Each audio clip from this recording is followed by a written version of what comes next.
This guy right here is our MC. Don't let his goofy face fool you. With just one punch, he can obliterate a 1,000-year-old demon beast, absolutely terrifying every cultivator in the world. Just seeing his score on the leaderboard drove the elite guy next to him so crazy that he literally self-destructed.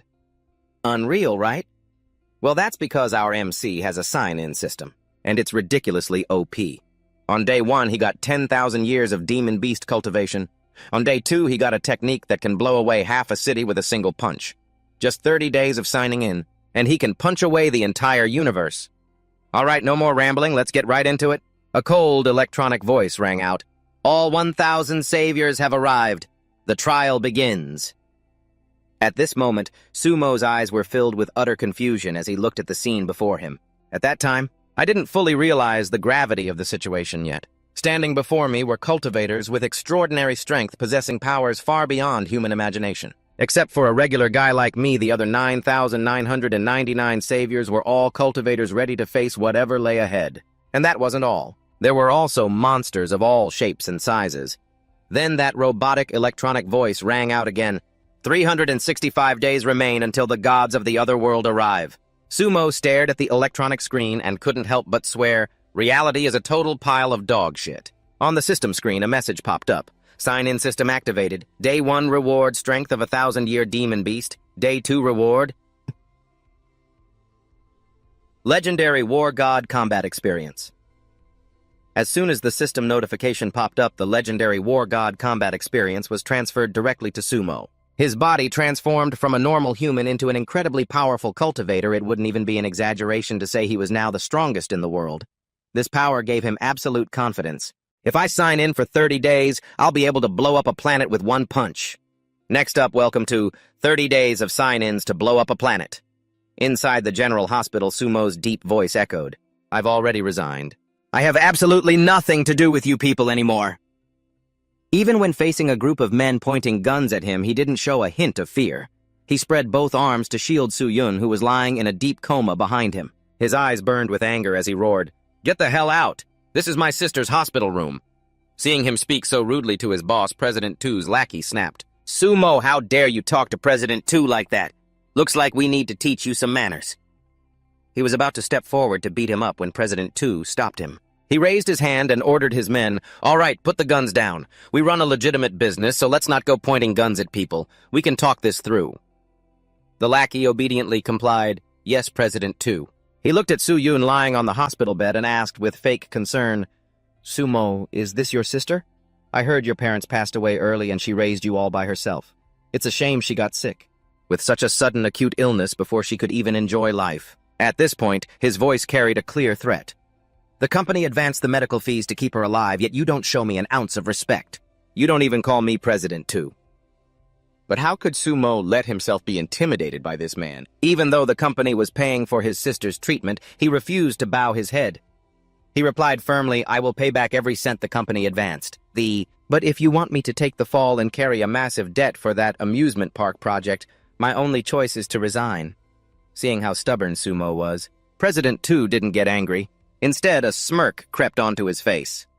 "Don't forget you were the one who begged me, which is why I promoted you to lead accountant for that amusement park project. Of course I understand you only fought for this opportunity to pay for your sister's treatment." He walked over to Su-yun's bedside. "You know I'm a big believer in karma. You accepted the job for your sister's sake, but now you're suddenly resigning and shirking your responsibility." Ultimately, he was still using Su-yun's life to threaten Sumo, trying to force him to comply. "Aren't you worried something terrible might happen to your sister?" Hearing the blatant threat in his words, Sumo gritted his teeth in rage. "You bastard, are you threatening me?" Just as Sumo was about to lung forward and punch him, he was blocked by 2 lackeys. He could no longer keep his cool. His face twisted with rage. "If you do anything to my sister, I swear I will make you pay." Seeing how agitated he was, the 2 lackeys barked, "Step back! Don't get near President 2! By now, President 2's smile had vanished. With a dark expression, he spoke in a tone that was half threatening, half advising. "Sumo, I'm not a cruel man. I don't want to see anything bad happen to this poor girl. But the amusement park project is funded by the government. Someone has to step up and take responsibility for such a massive deficit to take the fall completely. Have you thought this through? If you and I end up destroying each other, who's going to take care of your sister? But if you save the company's face, the company will return the favor. I can even advance your sister's medical fees for the next 15 days. I can pay for all of it. After President Tu finished speaking, Sumo slowly calmed down. He lowered his head, falling silent as if weighing the offer. Seeing that Sumo was no longer agitated, he felt his words had gotten through to him. He gave Sumo until tomorrow. Think it over carefully today. Once you've made up your mind, come find me at the office tomorrow. The next day, Sumo got dressed up in a neat tucked-in shirt and went to the office. From afar, Xia Xiaomeng was a bit surprised to see him, team leader. Seeing her, Sumo went over to greet her. Xiaomeng, long time no see. She looked at him, then hesitantly said, Team leader, there's something I need to tell you. Can you come with me for a second? Sumo followed her to the office rooftop. Thinking about his current dire situation, his heart grew heavy. Meanwhile, Xiaomeng leaned in slightly, acting just like a young girl in love, blushing as she confessed her feelings to Sumo. I don't care. I know the timing isn't great, but if I miss this chance, I might never get another one. Team leader, no brother Mo. Actually, I've always liked you. I wanted to know, do you feel the same way about me? Faced with this sudden confession, he was stunned for a moment, completely caught off guard. Then he quickly rejected her. I'm sorry, but I'm really not in the right headspace to think about this right now. Sorry. Being rejected, Ha-Tu-Man sadly lowered her eyes. Is that so? I understand. Then she suddenly made a request. Mok, can you close your eyes? I want to give you the parting gift. Though confused, so Mok didn't think too much of it and agreed right away. All right. She leaned in close, whispering in his ear that she knew he was being set up as a scapegoat. I heard some news. If you survive and make it out, the company is going to make you take the fall for the amusement park project. And just like that, her expression did a complete 180. Her shy and embarrassed act was gone, replaced by the smug, malicious sneer of an evil stepmother. She reached out and shoved Somok hard over the edge. Just do this for me, okay? Now, please go die. Somok never expected her to lure him to the rooftop railing just to push him off. In that moment, time seemed to slow down. He looked at her in utter disbelief. What? Refusing to go down alone. Somok grabbed Ha-Tu-Man's wrist with a death grip. Unable to keep her balance, she was dragged down with him. She screamed hysterically, cursing at him. Are you insane? So, Mok, let go. You offended President Tu. Why couldn't you just die quietly? If you don't want to die with me, pull me up. Let go of me. I can't hold on much longer. Ha-Tu-Man's face was twisted in sheer terror. She screamed at the top of her lungs, but then what lay below caught her completely off guard. We're falling. But wait, what on earth is that? Right before her eyes, a massive stone gate swung open. A giant hand reached out to catch Somok as a portal appeared on the ground, pulling him inside. Seeing this unfold, a desperate glimmer of hope surged within her. There's still a chance. If I can just get through that gate, I can survive. But as soon as the hand caught Somok, it retreated. The gate began to close. She watched in utter disbelief. No, the gate is closing. No, wait, don't. But there was no hope left for her. Her body crashed violently onto the pavement. Passers-by who witnessed the horrific scene began screaming in terror. Oh my God, what happened? Someone fell. It's a girl. Quick, call the police. A girl just jumped off the building. Meanwhile, in another world, right in front of the company entrance, there was no fallen body, nor were there any terrified screams from the crowd. Everything was dead silent. Somok sat on the ground completely unharmed. He was utterly dazed by the fact that he was still breathing. I fell all the way from the rooftop, and I'm alive. Once he realized he was actually safe, he began to look around only to realize there wasn't a single soul in sight. Even though this was his usual commute route, it felt completely deserted. How strange. This is definitely my company building and the street I know, but why is it so empty? What on earth is going on? As he was lost in thought, a robotic voice suddenly echoed in his ear. 10,000 saviors have arrived. The trial begins. Startled by the sudden announcement, Somok jumped. Where is that voice coming from? And what on earth is this savior trial? Suddenly, a girl dashed toward him, screaming a warning. Get out of the way! It was Wudong. Holding her sword, she swept past a bewildered Somok. Her blade began to glow with a mystical light. With a swift movement, Wudong unleashed her illusory spirit blade technique on the beast right in front of them. The powerful burst of energy lit up the gloomy, dark surroundings, staring at a scene that completely shattered his reality. Somok stood frozen in shock. Is that even humanly possible? After slaying the beast, Wudong turned around and looked at him. Sensing absolutely no spiritual energy from him, she realized he was just a regular human. How strange. This is a secret realm. It's a place where chosen cultivators undergo the savior trials. She looked at Somak, thoroughly confused. How could an ordinary human with absolutely no spiritual energy like you even get in here? A beast was right next to you just now. You almost lost your life. Knowing she had just saved him, he said with deep gratitude, "Thank you for saving my life. Honestly, I have no idea how I got here either. Could you tell me how I can leave this place?" Wudong knew it was far too dangerous for him to stay, but she had no way of getting him out. Once the savior trial begins, you can't just come and go as you please. We have to wait until the trial mission is complete before we can leave. But with beasts roaming everywhere, it's just too dangerous for you. So she made a suggestion. For now, stick with me. Just then, Chan Pham approached from a distance. Hearing that she wanted to protect Somak, he coldly warned her, "Junior sister Wudong, this secret realm is no place for charity." He glared at her coldly, his tone laced with a threat. "Even for cultivators like us, this place is incredibly dangerous. If you insist on dragging this dead weight along and carrying this burden, then I'll have no choice but to kick you out of my team." Hearing his words, Wudong wavered for a second. But the thought of leaving an ordinary person behind in this perilous realm made her extremely uneasy. Was she really going to just abandon him? Seeing how determined he was, Wutong couldn't bear it and wanted to plead with senior brother Chen on Chumo's behalf. But Chumo, realizing that Chen didn't want him in the team, read the room and spoke up to stop Wutong. "Don't worry about me. I'm already so grateful that you saved me earlier. Right now you should focus on your own situation first. Even if I'm all alone, no matter what it takes, I will definitely survive and make it back," he said with absolute determination, thinking of Chu Yun, who was still waiting for him in the hospital. "Because I have a reason to return. My sister is still waiting for me." Hearing this, Chen Fan thought he was just boasting cold contempt, obvious in his eyes. "A mere mortal dares to speak so boldly. I'm really curious to see what kind of pathetic face you'll make when you face true despair." Chumo watched them walk away without looking back, completely unable to believe how incredibly cold people could be. "Huh, they really left. So the words I said earlier were just to try and move them." He looked down in disappointment at the sword Wutong had left behind for him. He had spoken from the bottom of his heart. "I really thought that cultivator named Wutong would stay behind. Even though she left me her spare sword, I don't even know how to use it. Oh well, I was only trying my luck anyway. When push comes to shove, you really can only rely on yourself. Only the weak hope for help from others." As if to banish his anxiety, a system notification chimed, "Sign-in system activated." Black text appeared in front of him reading, "Sign-in system. Sign in at the secret realm to receive the most generous rewards. Sign in to claim today's reward." Chumo stared at the golden screen in front of him, completely baffled. He raised an eyebrow, looking at it with curious eyes. Huh. Where did this weird screen and voice suddenly come from? Though confused, Chumo still followed the system's instructions and reached out to tap the claim button. Tap to claim today's reward. The moment he tapped the claim button, the system instantly channeled the power of a 1,000-year-old demon beast into his body. Day 1 sign-in. Reward power of a 1,000-year demon beast. Reward granted, host please check. Chumo felt an incredibly powerful force surging through his body. He pursed his lips and raised his eyebrows, staring down at his palms. He couldn't help but marvel at how miraculous this was. The power, it's overflowing.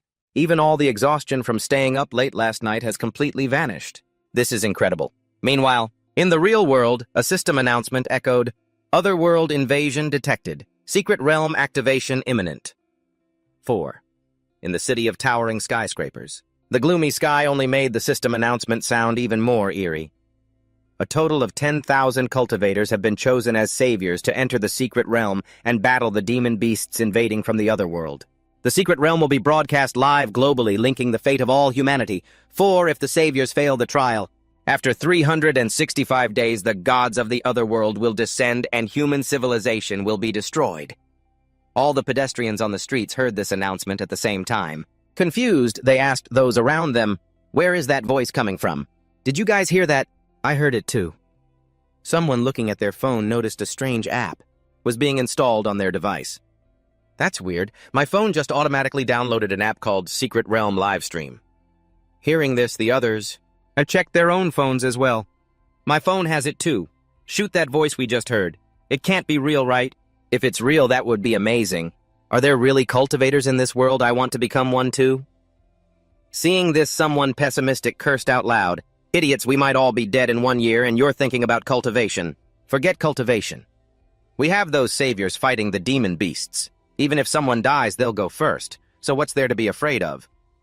There were also people who weren't scared at all, finding the whole thing rather exciting. The Secret Realm livestream app is finished installing. Let me take a look. Welcome to the Secret Realm live channel. The Secret Realm is an intermediate zone existing between the real world and the other world. Ancient cultivators constructed the Secret Realm as a defense post on Earth to ward off invasions from other worlds. If the saviors emerge victorious in the Secret Realm, Earth's spiritual energy will be restored, ushering in an era of universal cultivation.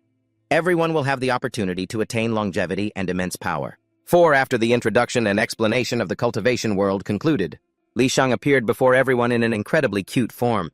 Hello everyone, I am the virtual host VTuber Li Shang. It is such an honor to be invited as the host for the Secret Realm livestream. I hope you all will show me lots of support in the coming days. After that, the little girl pointed toward Li Guixing and Yi Chang, who were sitting behind her, and introduced them to everyone. The two co-hosts beside me come from one of the 4 major cultivation sects. They are the 6th elder of the Taiyi Fire Mansion Guixing and the world's most famous and beautiful idol Yi Chang.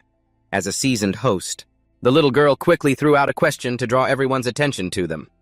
Elder Guixing, Sister Yi Chang, before the show officially begins, do the two of you have anything you'd like to share with our audience? With a calm expression, Li Guixing answered the little girl's question.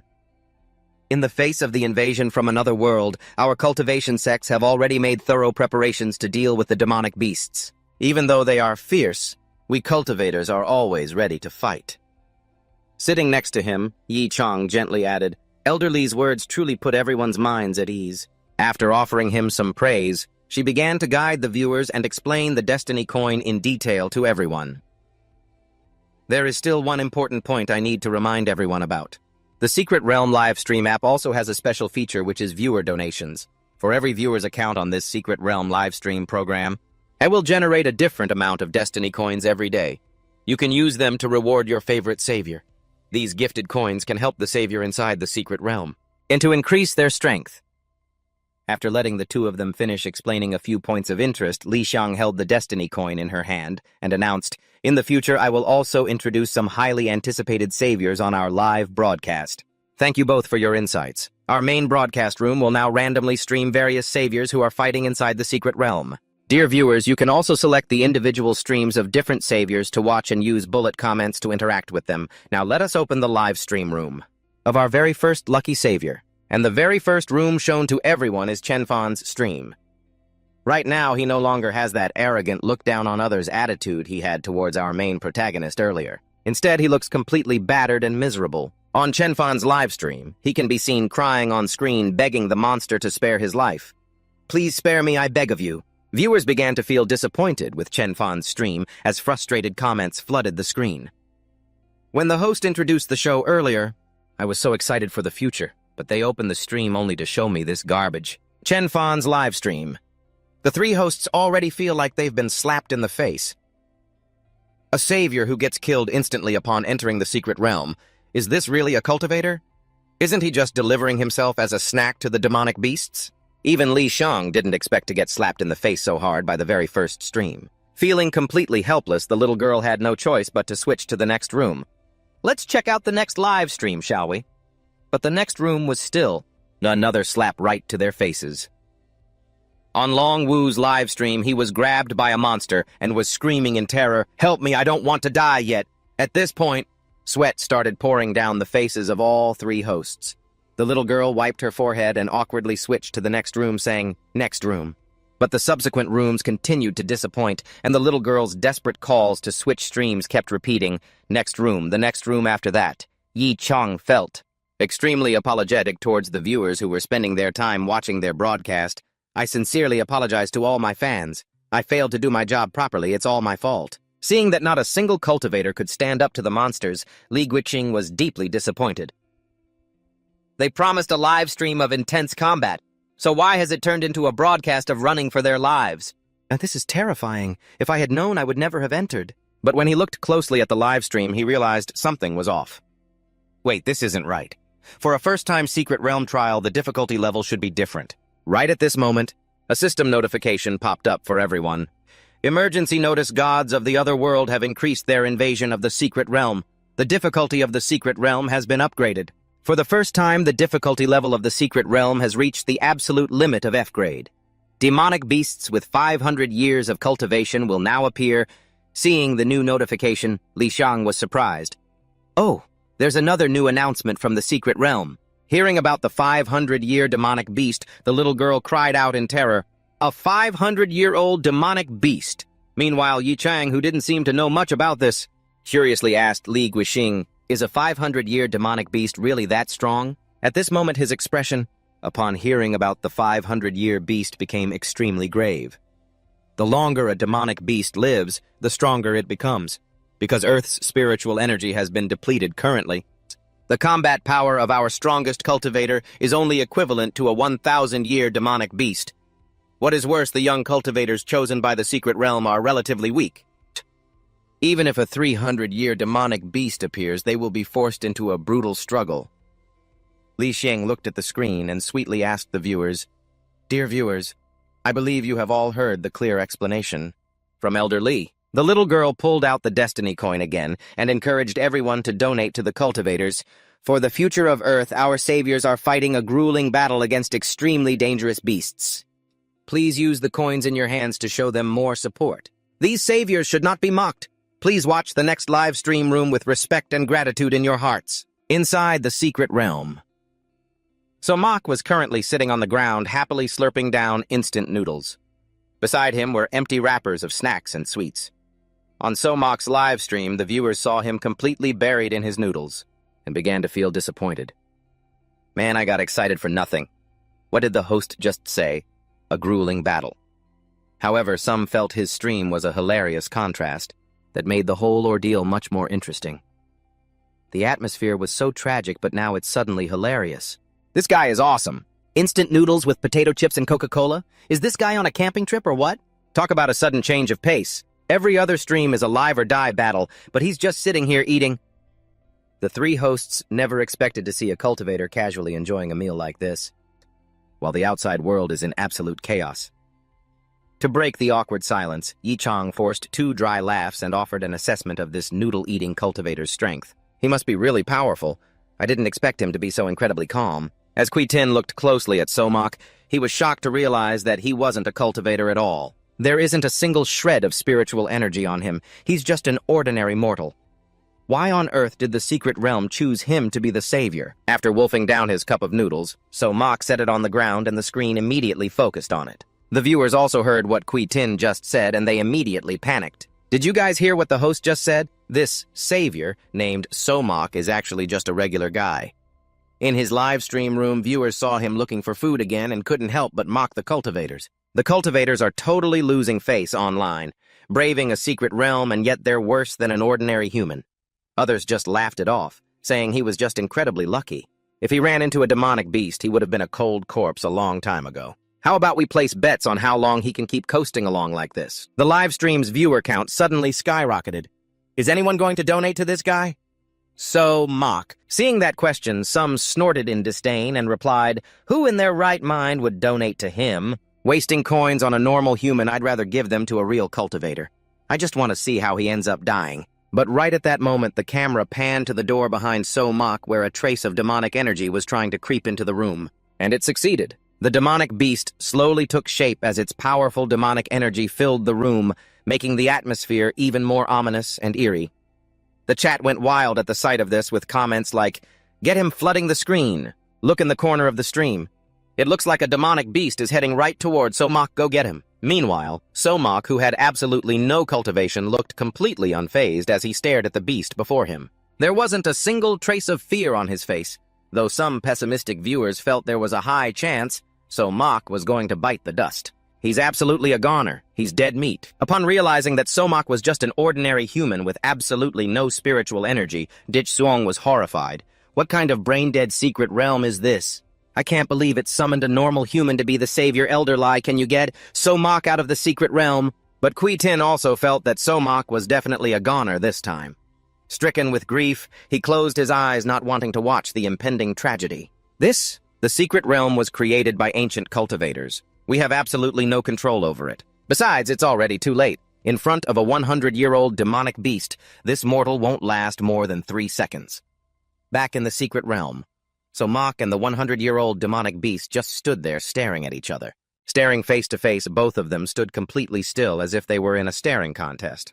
Unlike everyone else who was paralyzed with fear and anxiety, he was incredibly relaxed, casually stroking his chin. Evaluating the demonic beast in front of him, he thought, "Oh, I didn't expect this beast to have 6 eyes. It's also much larger than the previous one. Is this some kind of powered-up, upgraded version? Even though I obtained the strength of a 1,000-year-old demonic beast through the sign-in system, this is still a bit creepy. Usually, monsters in manga and web novels are anywhere from several thousand to tens of thousands of years old." But while he was lost in thought, the demonic beast suddenly lunged forward, reaching out to grab him. So Mach lightly leaped into the air, easily dodging the strike. He didn't forget to analyze it in his head, though. But man, its speed is really slow. I easily dodged it without even trying. Could it really be that weak? Looking at its empty hand, the demonic beast was utterly shocked. Wait, where did he go? Even though he felt the demonic beast's speed was incredibly slow, so Mach didn't let his guard down. Frowning deeply, he warned himself not to underestimate this creature. Maybe its speed is slow because its defense is insanely high. Perhaps it's deliberately trying to bait me into attacking first, using my own force to deal damage back to me, which would result in a fatal wound to myself instead. To test if that was indeed its ability, so Mach decided to test it. He reached for the sword that Wudong had given him. All right, let's put my theory to the test. The cultivator Wudong had left a long sword behind. I'll use this to strike the beast and see. He then swung the sword, slashing the demonic beast. Seeing it connect, he thought to himself, a direct hit. The demonic beast also felt the slash. It broke out in a cold sweat, staring at him in terror. But when it realized it was completely unharmed, it joyfully raised both of its hands, thrilled to find itself completely in one piece. And just as Somak had suspected, the beast's ability was indeed damage reflection. Looking at his shattered sword, he wasn't the least bit surprised, just as I thought. Looking at the shattered sword, Somak felt incredibly lucky that he had been so cautious with this demonic beast. It's exactly as I guessed. It baits you into attacking to reflect the damage back. Good thing I used a sword to strike, otherwise I would have been the one getting hurt. The viewers watching the stream saw that not only did he survive contrary to what Kui Tin predicted, but he even managed to slash the beast, and they burst out laughing.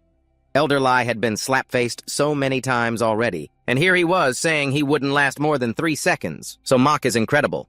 The beast couldn't even graze him. This level of dodging must be maxed out, but some felt that dodging fast is completely useless, writing comments that showed clear contempt in Somok's livestream chat. What's the point of dodging fast anyway?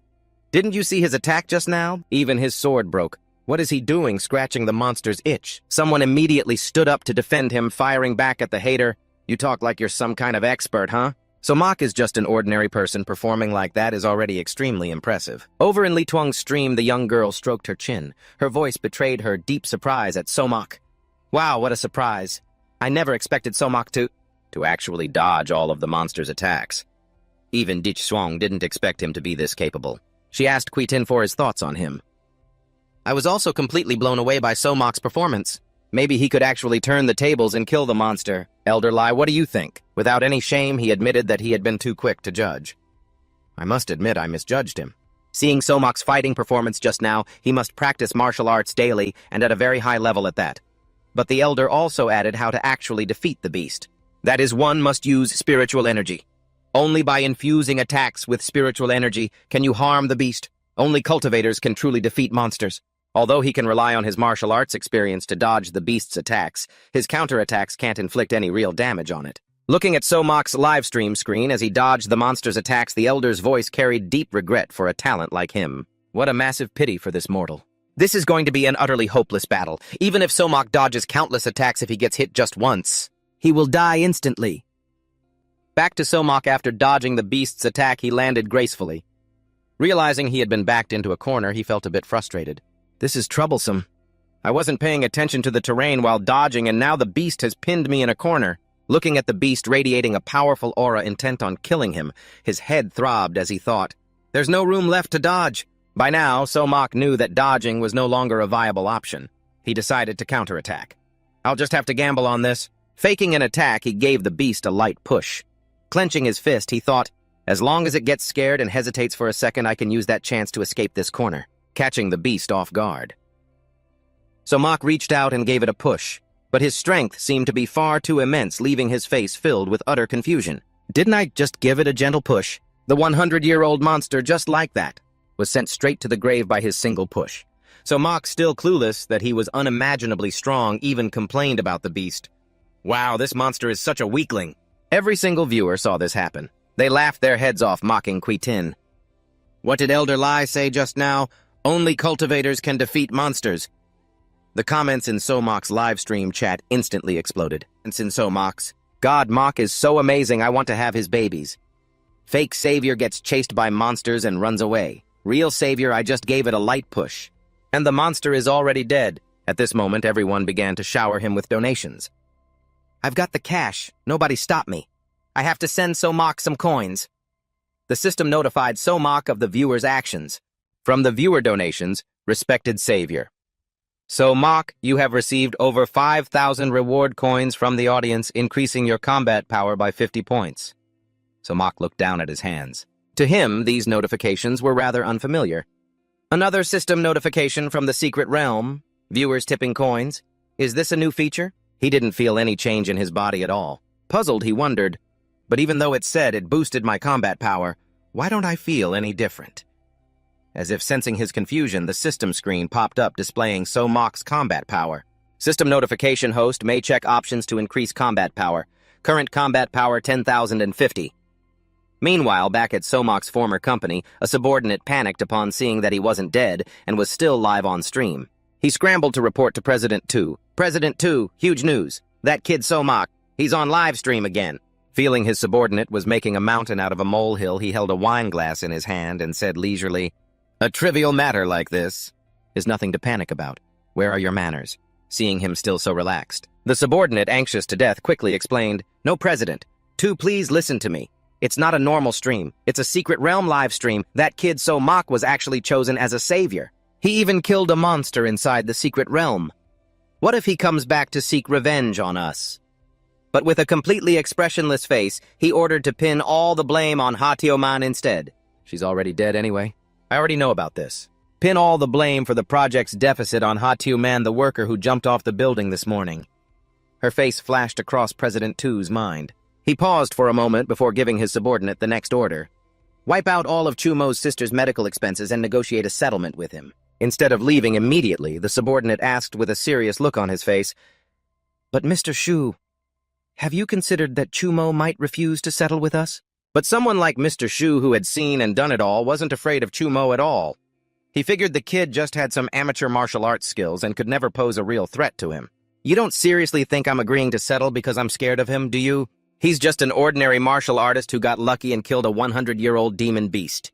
Even if he is a cultivator, so what?" His lips curled into a confident smirk. 7. To the high society elite, the existence of cultivators had never been a secret. "At any moment, I can hire a few cultivators to gang up on him. If Chumo doesn't want to settle, then I'll just have to send him to his grave." Back in Luli's stream room, thanks to Chumo's breakthrough, the girl had regained her confidence. She even thanked their honored guest for his detailed analysis, which was extremely detailed and made the show so much more engaging. It had already been over an hour since the secret realm first opened. The situation is starting to shift. We hope our cultivators keep defeating these powerful beasts, and we hope the viewers will continue to gift coins to our brave saviors. And of course, a huge thanks to Elder Lee for his incredibly professional commentary. Thanks to him, even ordinary folk like us can easily follow the flow of the battle.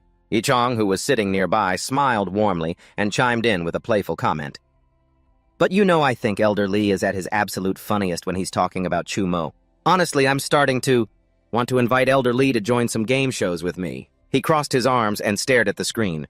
"Oh, please save me, Yichong, give me a break. I'm really not in the mood for jokes right now. The situation is nowhere near as optimistic as you all think." A heavy, serious expression still hung on his face. Ever since the 100-year-old beasts showed up in the secret realm, from the 15-year-old beasts at the start to the 100-year-old ones, and now even the 200-year-old ones, the difficulty of the realm is going to scale up over time. According to the secret realm's grading system, a 100-year-old beast has a combat power of 100. A 200-year-old beast has a combat power of 300. A 300-year-old beast has a combat power of 500, and a 400-year-old beast has a combat power of 1,000. A 500-year-old beast will have a combat power of 2,000. When the 500-year-old beasts enter the field, our cultivators will face their ultimate trial. Seeing his grim, negative outlook, Luli, however, looked completely relaxed as she shared a different take on the situation. "Actually, I have a different view from Elder Lee. Our saviors are out there fighting for their lives, so we should have some faith in them. She used Chumo as a prime example. Just look at earlier, who would have thought Chumo could take down a 100-year-old beast so effortlessly? At this point, why don't we head back to Chumo's stream? Who knows, maybe he'll pull off another miracle. Back in the secret realm, after filling his belly and defeating a 100-year-old beast, Chumo did something absolutely nobody expected. He went right to sleep. While everyone else was locked in life-or-death battles with the beasts, our boy was sleeping like a baby. The viewers couldn't help but crack up at this, and even Luli's attempt to hype him up fell flat. Don't visit this stream, it's cursed. The only miracle he created was sleeping peacefully for half an hour in a deadly realm. Comments flooded Chumo's stream. Many of the viewers were completely speechless. I can't believe I actually gifted him earlier only for him to doze off. Get your brain-dead butt up. I'd rather throw my fate coins to the pigs than give them to you. Those who disliked him began spitting venom. If you don't know how to be a savior, then just quit. You'd be better off finding a job at a factory. With so many other saviors working their butts off, someone as unreliable as you isn't worth supporting at all. I'd rather watch Bai Mengjun on the other channel. Same, I'm watching Bai Mengjun right now. He just overcame the odds and killed two 200-year-old beasts. Plus, he's challenging an even stronger beast right now. He's so cool. Luli had her face slapped so quickly, leaving her visibly annoyed. She glared daggers at Chumo on the screen. To be fair, Chumo isn't a cultivator to begin with. We shouldn't hold him to such high standards. Everyone in the chat, please keep your comments civil. Hearing this, the guest agreed with her. I'm with Liu Lijiang on this. At the end of the day, he's just a mortal. That one-hit kill Chumo pulled off earlier probably wasn't as effortless as he made it look. He had to dodge the beast's attacks repeatedly, wait for the perfect window, and put absolute maximum effort into that strike. Seeing him just sleeping, Yi Chang couldn't help but feel a bit disappointed. She suggested switching to a different stream. Chumo's current state is indeed a bit of a letdown. Though the chat mentioned Bai Mengjun earlier, why don't we head over and check out his stream? The comments section exploded. Mengjun is so handsome. Go Mengjun. Just sent you some coins. Over in Bai Mengjun's stream, a viewer commented upon seeing him, just came over from Chumo's stream. Now this guy actually looks like a reliable savior. Meanwhile, right in front of him, a demon beast with its massive jaws wide open was gathering energy to attack. It blasted a beam of demonic energy right at him, the intense force lighting up the entire area. Unable to see the outcome of the battle, some viewers left frustrated comments. Why is the screen covered in smoke? Who won this beast's destructive power is insane. Over in Bai Mengjun's stream, the screen was still showing the beast blasting its demonic energy. Some people felt that since he was so powerful, he'll definitely be fine. There's smoke, but he isn't hurt. Bro, Mengjun will definitely be okay. Gifting coins. Gifting coins now. Come on everyone, quick. Gift some coins to Bro Mengjun. With just one look, Ji Xing recognized that the demon beast Bai Mengjun was facing was a 300-year-old one. He thought the kid had gone completely mad. To go and challenge such a powerful beast right off the bat. This is a 300-year-old demon beast. He doesn't know his own limits yet. He still dared to go. Challenging a 300-year-old demon beast. Is this kid looking for a death wish? Seeing him say that, Li Xiang found it puzzling. Elder Li, didn't several genius cultivators defeat 300-year-old demon beasts before? Since he had information on Bai Mengjun, he immediately explained why he said that. Unlike before, those who successfully killed the 300-year-old demon beasts were all core disciples of the four major sects. Their genius-level abilities were at the absolute peak. How can Bai Mengjun possibly stand on the same level as them? According to the records, he's just a rogue cultivator with no sect and ordinary talent. Under normal circumstances, it would already be a miracle for him to slay a 200-year-old demon beast. Challenging a 300-year-old demon beast is sheer suicide. Inside the secret realm, the thick smoke was slowly blown away by the wind. Bai Mengjun walked forward slowly. Standing tall in the wind, his voice carried a hint of disappointment. Is this really the best a 300-year-old demon beast can do? How disappointing. When will I finally meet an opponent who actually forces me to go all out? As soon as he finished speaking, he stepped right in front of the 300-year-old demon beast. The beast opened its wide mouth filled with razor-sharp teeth, staring intensely at him. Seeing him completely unharmed, his fans were absolutely thrilled, commenting, "This is amazing, Bro Mengjun is completely fine. How did Elder Li's prediction fail again? Chumo isn't even here this time." This was Bai Mengjun's live stream room. On the screen showing his face-off with the 300-year-old demon beast, someone suddenly shouted in surprise, "Look everyone. Someone is coming out from that pile of rubble. Wow, take a look." A viewer immediately recognized the person walking out. Wait, isn't that Chumo? Who was it that just said Chumo wasn't here? In Bai Mengjun's live stream room, the screen showed Chumo, who had just woke up, walking out with a dazed look. Sensing something, Bai Mengjun turned his head as well. Seeing him walk out, the viewers couldn't help but marvel at how mysterious fate can be. Elder Lee, I found the reason why your prediction flopped. Awesome, I just hopped over from Chumo's stream, and now I'm seeing Chumo in this stream too. What kind of crazy fate is this? Chumo, out of the goodness of his heart, was worried that the other guy wouldn't be able to handle this 300-year-old demon beast, so he walked out intending to lend Bai Mengjun a hand. I just took a nap, and when I woke up, my whole place had collapsed. Secret realms are indeed dangerous. Hey, bro, do you need some help? That demon beast didn't look like an easy opponent, but Bai Mengjun, overflowing with confidence, rejected his offer. Just stay right there. Don't wander around. Dealing with this beast, I can do it all by myself. Bai Mengjun's sword emitted a brilliant green light. He bellowed his technique's name and slashed at the demon beast, Supreme Sword Dao Dawnlight. The flashing light was so intense it was almost blinding. The viewers watching this were completely shell-shocked. Someone even sent 4 question marks to express their sheer disbelief. That was insane. A single strike decapitated the 300-year-old demon beast. In Bai Mengjun's live stream room, when his fans saw this, they went absolutely wild. Bro Mengjun, you are too incredible.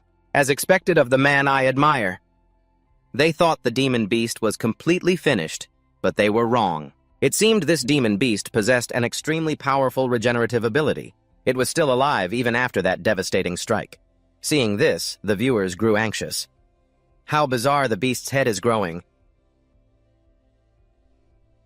Back, bro Mengjun, watch your back.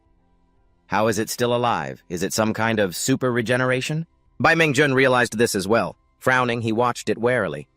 Its head, which had been practically obliterated, was now fully restored.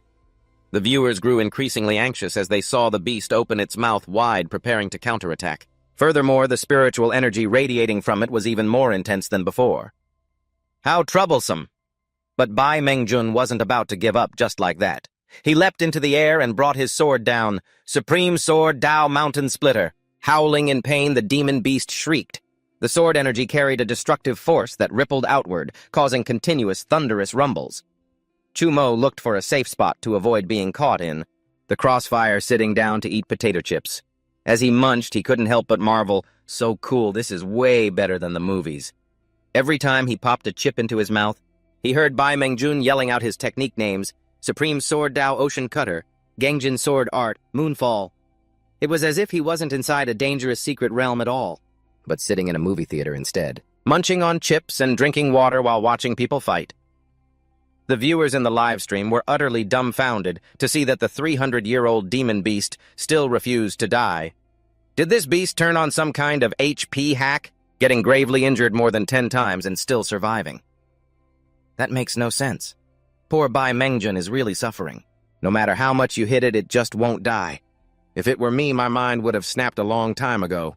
In Bai Mengjun's live stream chat, some people were about to post hate comments, but they froze when they saw his relaxed posture.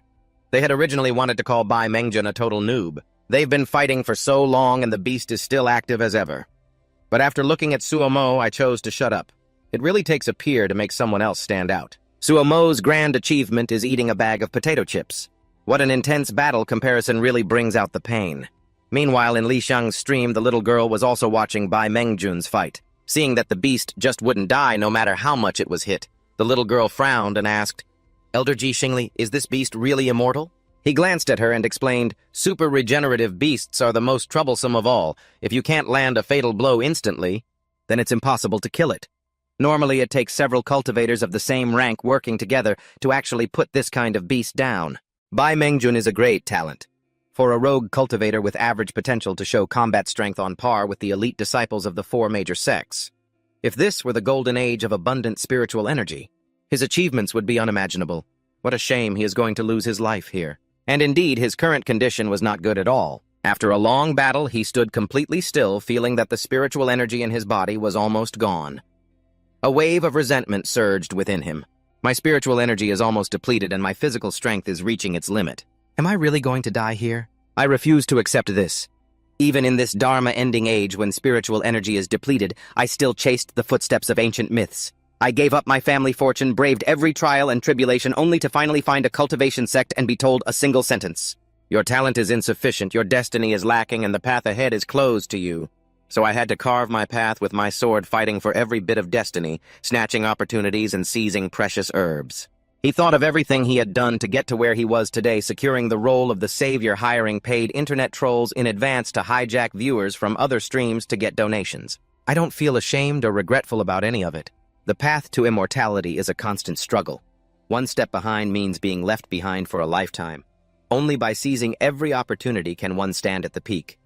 I worked so hard to attain this cultivation and swordsmanship. How can I die here so easily?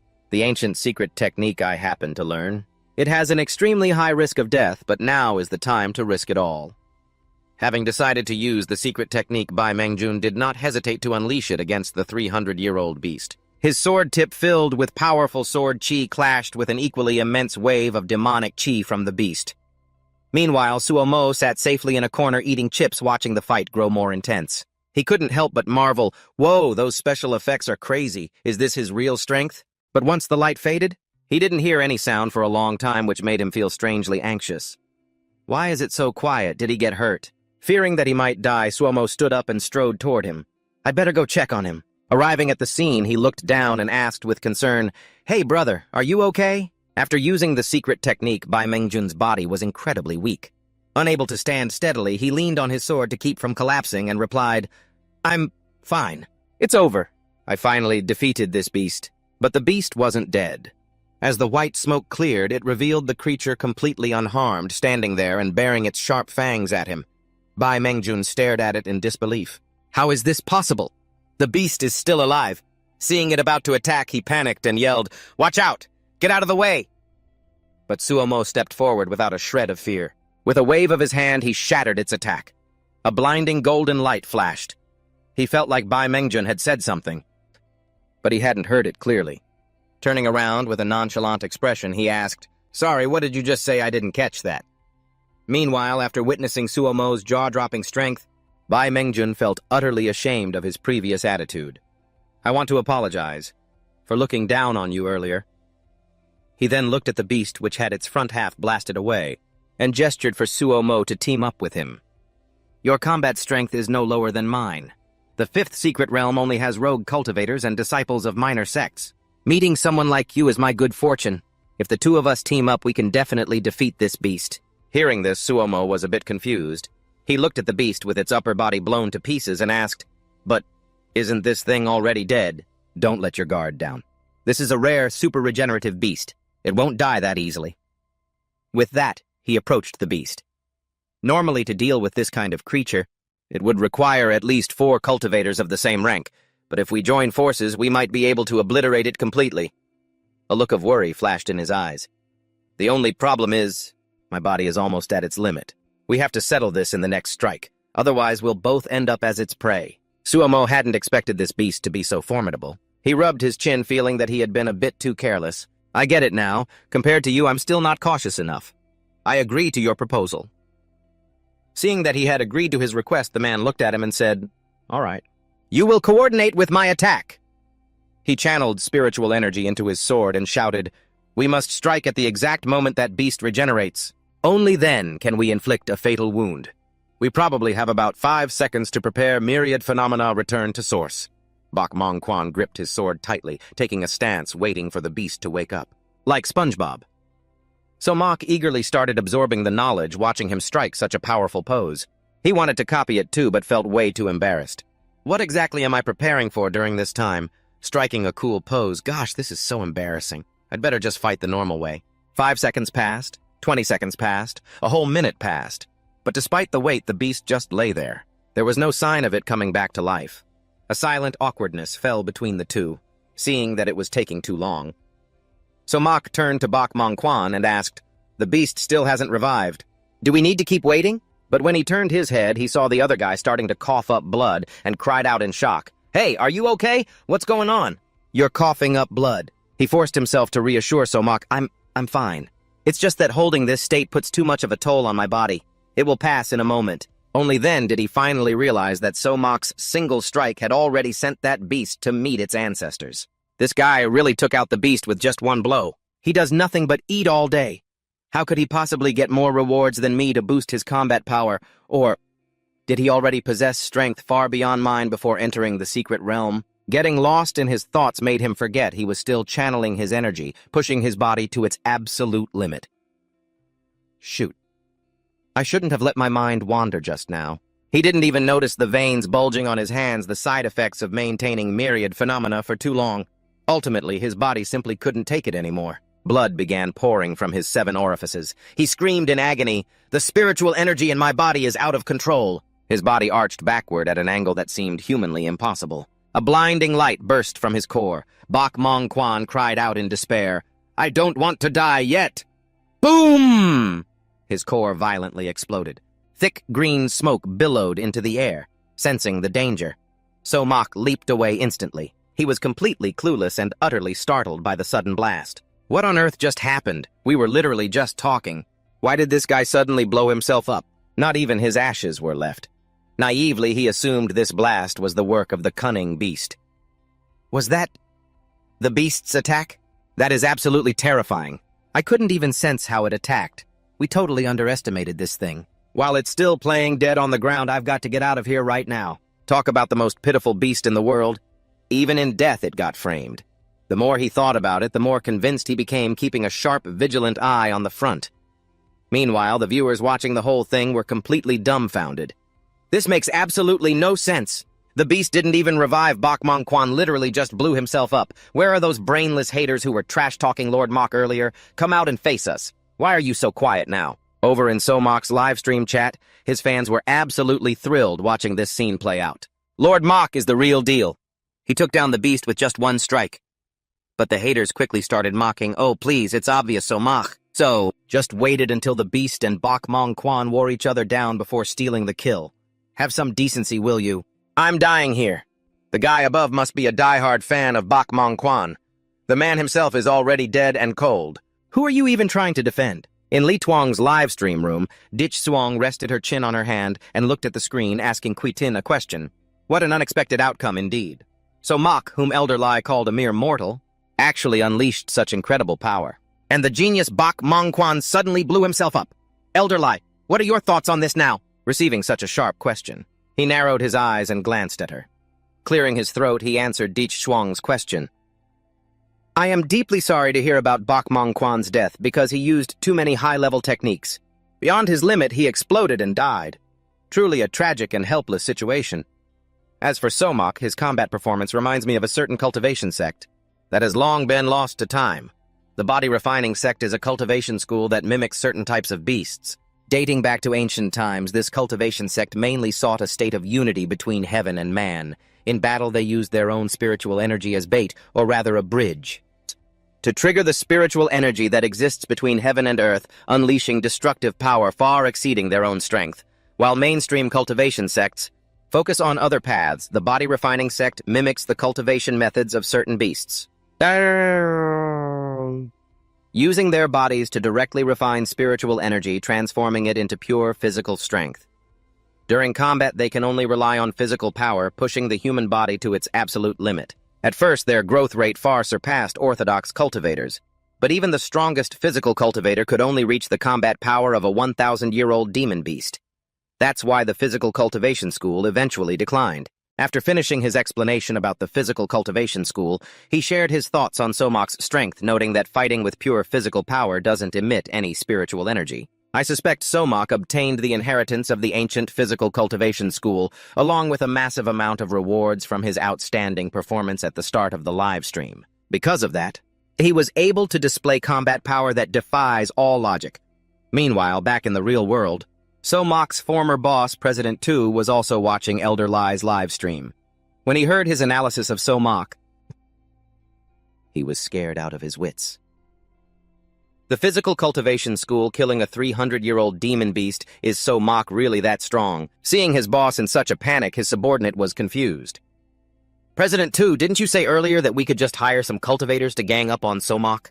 Besides, physical cultivation doesn't even have any real potential. Is there really any need to worry this much? Hearing this, he immediately snapped at his subordinate. You idiot. Even if a physical cultivator can only match a 1,000-year-old demon beast, Did you forget what Elder Lai said? Panic was written all over his eyes. The very person he thought he could crush like an ant now possessed such overwhelming transcendent power. He turned to his subordinate and continued. Spiritual energy is completely depleted on Earth right now. The strongest cultivator on this planet only has the combat power of a 1,000-year beast. So Mach is a monster who can slaughter a 300-year-old beast. The ordinary cultivators I can hire won't stand a chance against him. Seeing his boss so pessimistic, the subordinate quickly spoke up. President Tu, please calm down. No matter how hopeless a problem seemed in the past, it was always easily resolved once you stepped in. This time will be no different. Encouraged by his subordinate's words, President Tu slowly snapped out of his despair and let out a long sigh. You're right. We're not at a dead end yet. The massive theme park project is being led by Lee Hanling, the third son of the Lee conglomerate. Aside from this unexpected setback, he can't expect to just wash his hands of this, no matter what. And we must drag Lee Hanling down with us and force him to give us support. Before that, we have to do everything we can to buy time. You will handle our most critical task, go to the hospital and kidnap Somak's sister. She is our key hostage. Yes, sir? Seeing his boss regain his composure and issue orders, the subordinate straightened his back and replied in a firm voice, Yes, President Tu, I won't let you down. Pausing for a moment, President Tu spoke to him in a softer tone. And, tell all our boys to leave the company today. Give them the afternoon off. What? In this critical high-stakes situation, the subordinate was shocked to hear him dismissing the security team. He looked at him cautiously and said, But President Tu, I was actually about to suggest that our security is too weak right now. I wanted to bring in more men. Knowing what his subordinate was worried about, President Tu reassured him, Don't worry. I haven't given up. I just don't want them throwing their lives away for nothing against a cultivator's power. I started as a nobody on the streets, and to reach where I am today, every single step I took was drenched in blood. My sins. I'm afraid only hell can wash them clean. Looking down at the city below, his voice was filled with absolute determination, refusing to bow to fate. So I'm damn sure not giving up my life easily. His face twisted into a fierce, sinister look. Before I go to hell, I want to see what it looks like from the very top. Meanwhile, back in the secret realm, Wudong's teammate was covered in wounds. He turned back and yelled at her to run. Wudong, run quick! Suddenly, a giant, beastly tentacle ripped through the air. Before her teammate could say another word, the beast slammed its tentacle down with crushing force. Thanks to the sacrifice of her teammates, Wudong barely managed to escape in time. Leaning against the wall behind her, gasping for air, she was completely consumed by dark despair. They're dead. They're all dead. Every single one of my teammates is dead. Fighting monsters, leveling up effortlessly without any pain and saving the world. It was all a lie. I should have never believed that garbage propaganda in the beginning. Becoming a savior. With her stamina completely depleted and feeling utterly powerless against the beast, she was thoroughly exhausted. I can't take this anymore. When will this nightmare finally end? Realizing she was slipping into despair, Wudong tried to comfort herself. She just had to keep running until the secret realm quest ended. As long as I can survive, that's enough. Suddenly, Somak appeared out of nowhere and called her name Wudong. Hearing her name, she looked up and turned to face him. She was shocked to see him still breathing. You're... that ordinary guy who showed up when the secret realm opened? You turtle, I can't believe you're still alive. Realizing her words were a bit too blunt and sounded like an insult, she frantically waved her hands to apologize. I'm sorry. I didn't mean to insult you. Please don't be mad. It's really hard to believe that you could survive in this secret realm with these monsters running wild. To make it this far is truly no easy feat. But Somak didn't mind her slip of the tongue at all. He humbly replied, To be honest, surviving this long was just pure luck. I still have to thank you for the sword you gave me. It's a shame, though. It ended up broken. Oh, right. Where are your teammates? Speaking of those teammates. Her mood immediately plummeted, and a deep sadness filled her eyes. They're all dead.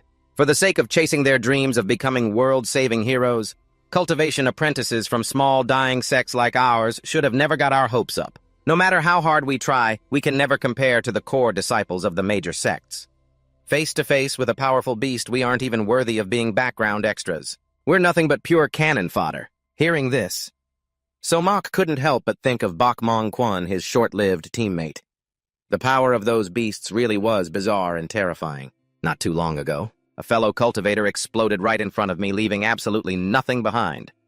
To this day, he still thinks it was the beast's doing, and not just that idiot accidentally blowing himself up. I couldn't even sense when the beast's attack even began. If it hadn't been for his sacrifice, the one who died might have been me. Seeing that he had lost his teammates just like her, Wudong made a suggestion. Hey, why don't you tag along with me for now? We can find a place to hide and wait for the powerhouses to take down the final boss. Then we can finally go back to reality. If we run into danger, I'll do everything in my power to protect you. Hearing this, the viewers watching her live stream almost died laughing. What did this girl just say? She wants to protect Mokthon. Honey, wake up.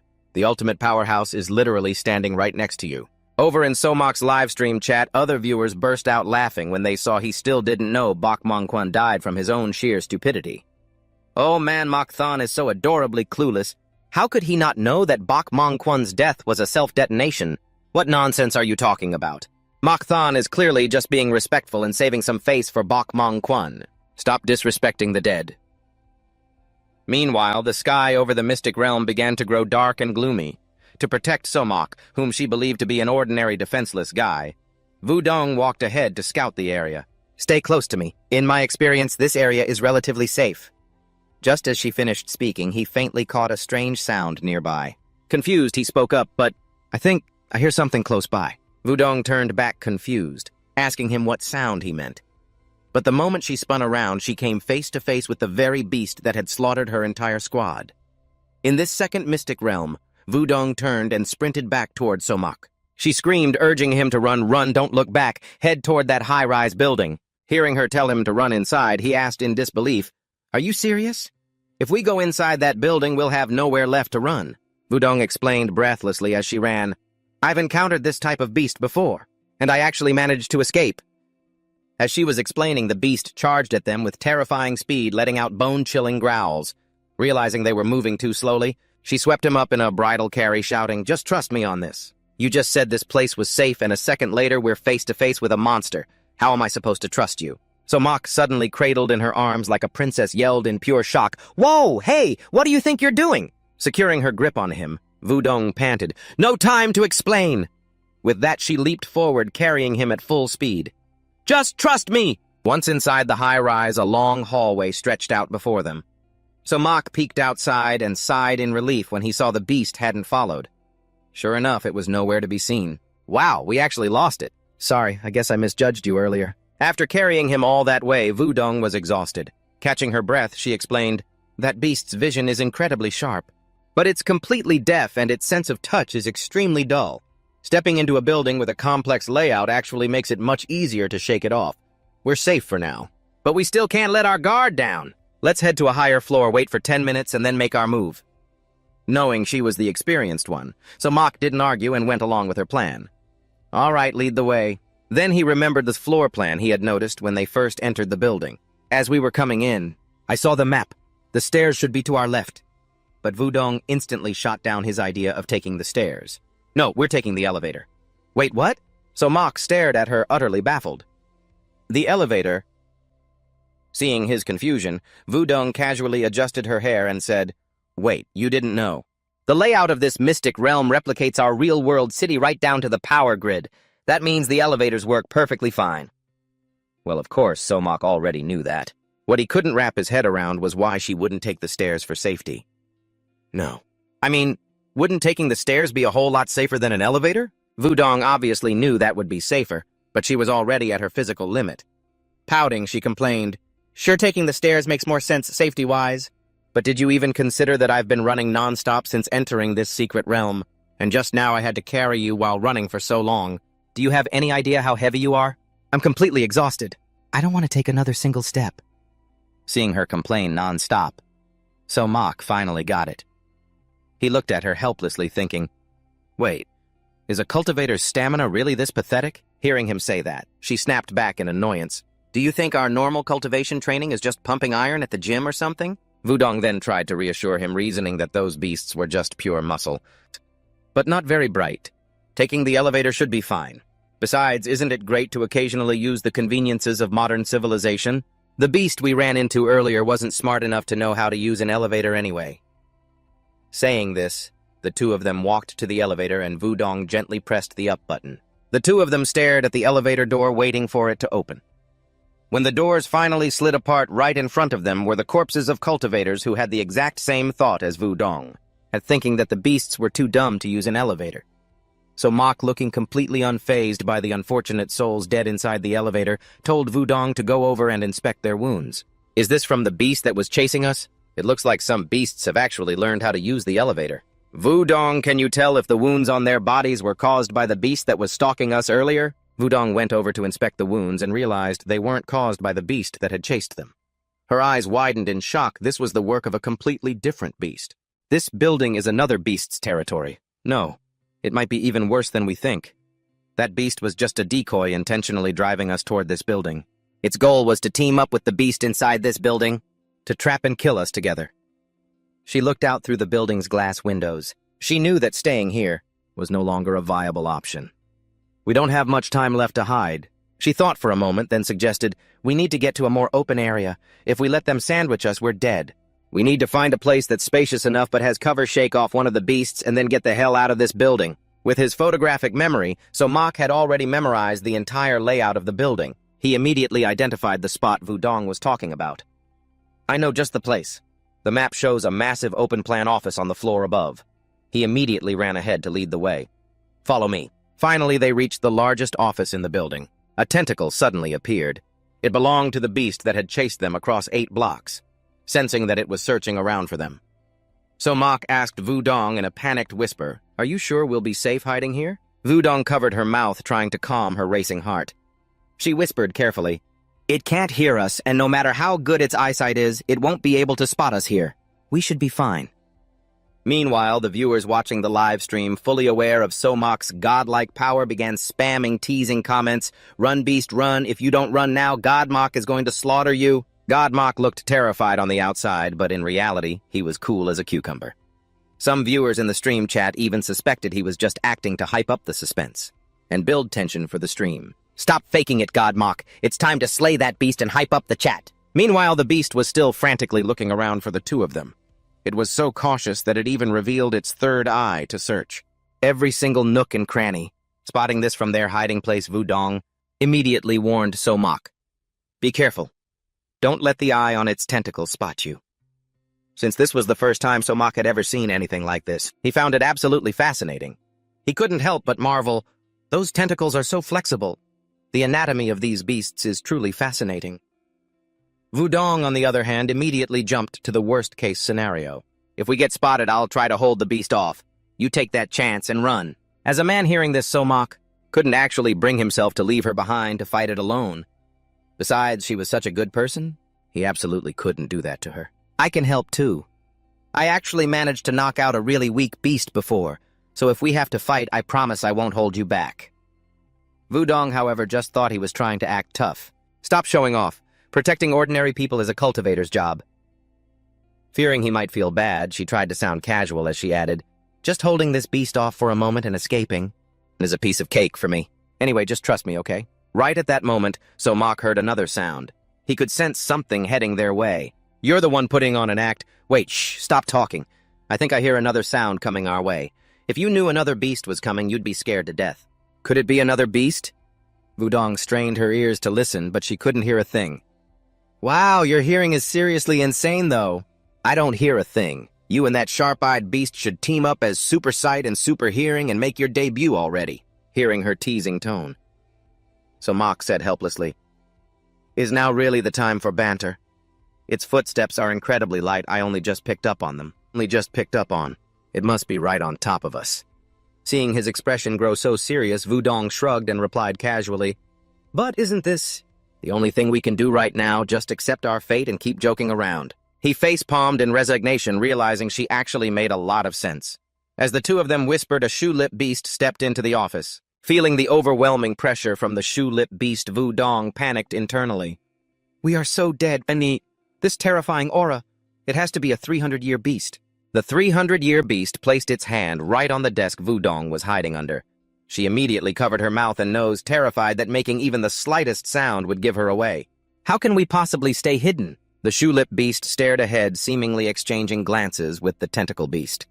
Meanwhile, the viewers of the live stream were completely on edge from the tense, gloomy atmosphere, and couldn't help but feel terrified. Some even joked in the chat, "This is literally a horror movie." Seriously, though, if that powerhouse hiding under the desk gets caught, it'll be a horror movie for the beasts themselves. Seeing the mighty Godmok hiding under a desk like that is just too funny.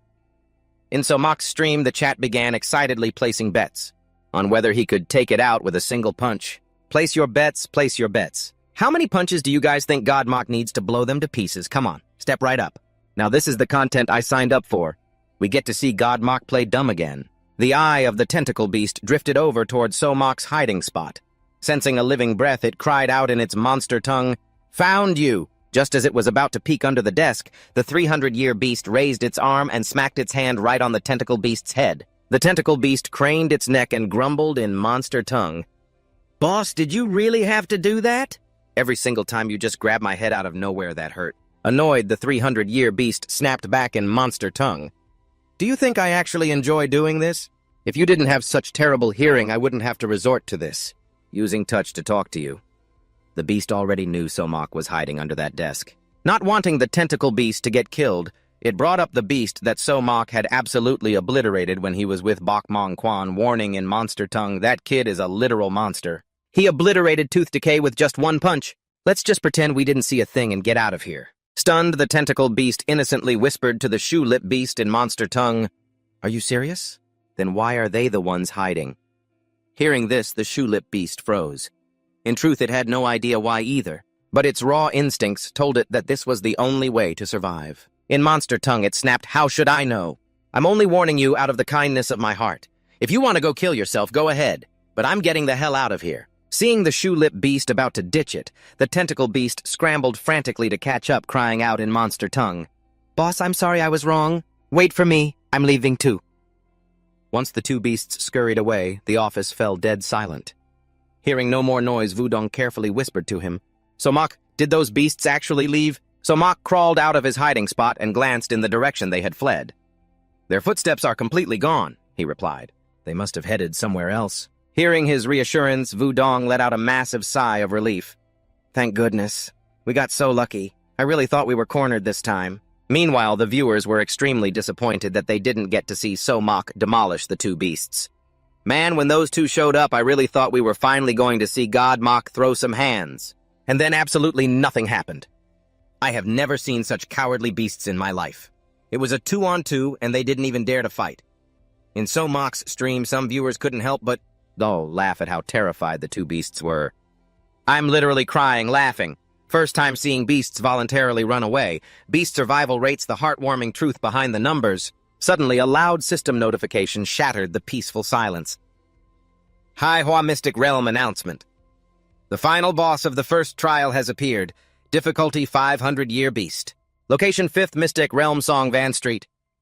Both of them heard the announcement loud and clear. Somok didn't expect to face the final double S boss so soon. "Wait, is this the dungeon announcement? Are we seriously having to fight the final double S boss already?" Wudong made her stance clear about not getting involved. "Anyway, it has nothing to do with me. This dungeon is insanely difficult. I can't believe the final double S boss is actually a 500-year-old demon beast. Seriously, that's just ridiculous. Do they expect me to actually fight a monster like that?"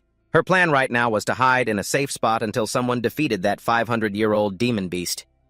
For now, let's just find a place to hide and wait for those top-tier players to finish the job.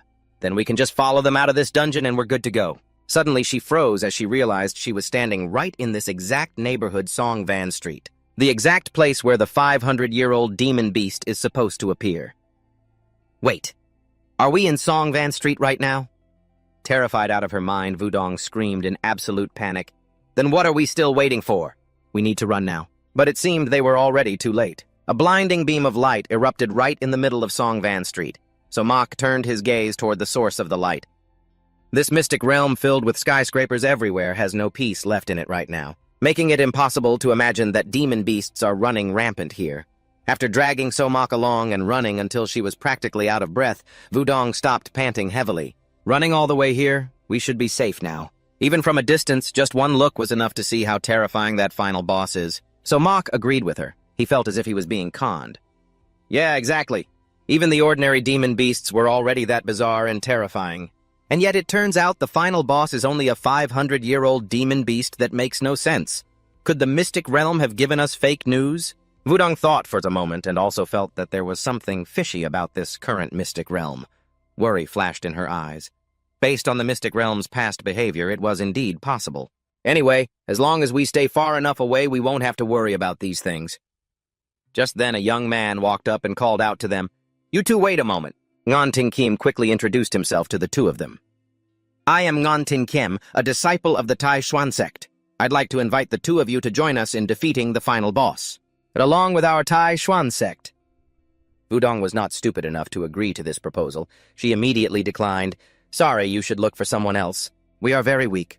Just running away has already taken everything we've got." Seeing her refusal, Ngan Tin Kim tried to persuade her, "Avoiding the fight won't help you clear this trial." He didn't hide anything. Senran and laid out their current situation. The other saviors of this mystic realm are all cultivators from the 4 major sects or a few strong experts who can slay a 500-year-old demon beast. But this is the 5th mystic realm, a gathering place for small fry. The so-called cultivators here are all extremely weak. If all of us avoid the fight, we'll only end up being picked off by the final boss. A glint of determination and a strong desire to survive shone in his eyes. If we want to live, there's only one way. He raised his hand and pointed toward the building where the cultivators were standing. Fearing they still wouldn't agree, Ngan Tin Kim quickly added that his sect possessed a magic treasure capable of killing a 500-year-old demon beast. Our Tai Xuan sect has a magic treasure that can slay a 500-year-old demon beast. The Thunder Flask. However, activating it requires preparation time. Before it's ready, we must find a way to hold off the demon beast. That's why we need more people. Even though we've gathered quite a few cultivators, it's still not enough. The more people we have, the higher our chances of success. For the sake of our final victory, please join us." At that moment, La Tianhan walked out of the building. With an expressionless face, he looked at him. "Ngan Tin Kim, you're back?" Much faster than expected. Ngan Tin Kim walked over to stand by his side and reported on the recruitment. "Young sect master, the recruitment is basically complete. Aside from our Tai Xuan sect disciples, the other cultivators we could find, total." La Tianhan hadn't expected the number of participants to be so small. He was slightly disappointed. 164 people, only that many. The number of people who entered the 5th mystic realm was 2,500. Ngan Tin Kim frowned and said in a bitter tone, "No one could have expected this. For the difficulty of the mystic realm to spike so rapidly, the casualty rate among the cultivators far exceeded our expectations." Thinking of their current plight, he cautiously asked him, "Young sect master, the number of people we have now to hold off the demon beast should be enough for you to activate the Thunder Flask, right?" La Tianhan looked at the Thunder Flask in his hand and replied softly, "Yes, it's enough." Deep in his mind, his memories drifted back to that day. The Thunder Flask was carefully placed on the table as his father's cold voice rang out, "In our Tai Xuan sect, the Thunder Flask is one of our most precious magic treasures. Furthermore, it can only be used once. I didn't entrust it to you just to see you act so weak." Even though La Tianhan knew his father wanted to help him, he couldn't bring himself to do what his father demanded. "Father, I'm sorry. I can't do it." His father was furious, but he held it in and analyzed the situation for him. Is this really that hard? Gather all the cultivators in the 5th mystic realm using the pretext that the Thunder Flask needs time to prepare. Let them wear down the demon beast and chip away at the final boss's health. Once the demon beast has taken enough damage, use the Thunder Flask to finish it off. But with his kind heart, La Tianhan couldn't bring himself to commit such an inhumane act. But doing that will cause so many unnecessary casualties. Besides, isn't the Thunder Flask a magic treasure that can be used at any moment? It doesn't even need any preparation time. Seeing that his son refused to comply, his father's face darkened, and he glared at him fiercely. "Have you forgotten? The way to grow stronger in the mystic realm, aside from relying on rewards from the viewers, is by slaying the final boss of the realm to obtain a massive amount of destiny coins. You must get that reward." Naturally, La Tianhan could not agree to such a cold-blooded method. He immediately refused. "I don't need to rely on such underhanded methods. I can slay the final boss on my own. There's absolutely no need to dirty my hands for a petty reward. Father, do you not believe in my strength?" His father paid no heed to his words or his refusal. In his father's eyes at that moment, the 5th secret realm is the path for our sect to shine. Have you forgotten our dream? To make the Tai Hien sect a cultivation sect that can stand on equal footing with the 4 great sects. He placed his hand on his shoulder and spoke in an earnest tone. "In the past, if I had spoken of this idea, people would have only treated it as a joke. I have worked hard to build this sect for 35 years now, making the Tai Huiyan sect the strongest cultivation sect outside of the 4 great sects. This is already the peak of what we can achieve. Seeing him remain silent, he brought up the old story of how he was humiliated by an ordinary disciple of the four great sects to provoke him. Do you still remember being humiliated by an ordinary disciple of the four great sects? In the eyes of all cultivators, there are only two kinds of sects in this world, the four great sects and everyone else who is just trash. That is the reality. As he said this, his face darkened. Hatred and killing intent flashed in his eyes. No one treats us as equals to the four great sects. But now the secret realm has appeared. This is the greatest opportunity for us cultivators. That is why we must make absolutely sure nothing goes wrong. To stand as equals with the four great sects, strength alone is not enough. We must also win over the hearts of the people. Holding the thunder-controlling jar in his hand, he taught La Tianhan how to manipulate people. You must make the cultivators in the fifth secret realm feel terror and despair. Then you will step in like a hero to slay the beast, uniting all the cultivators in the fifth secret realm under your lead. Only in this way can we build the strength to oppose the four great sects in the future and eventually surpass them to become the greatest sect in the world. Moved by his father's words, La Tianhan was shaken.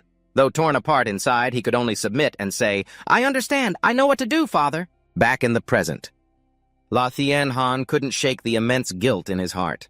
But brainwashed by his father, all he could do was silently apologize to those about to be sacrificed. "I'm sorry for the Tai Huiyan sect, for my father."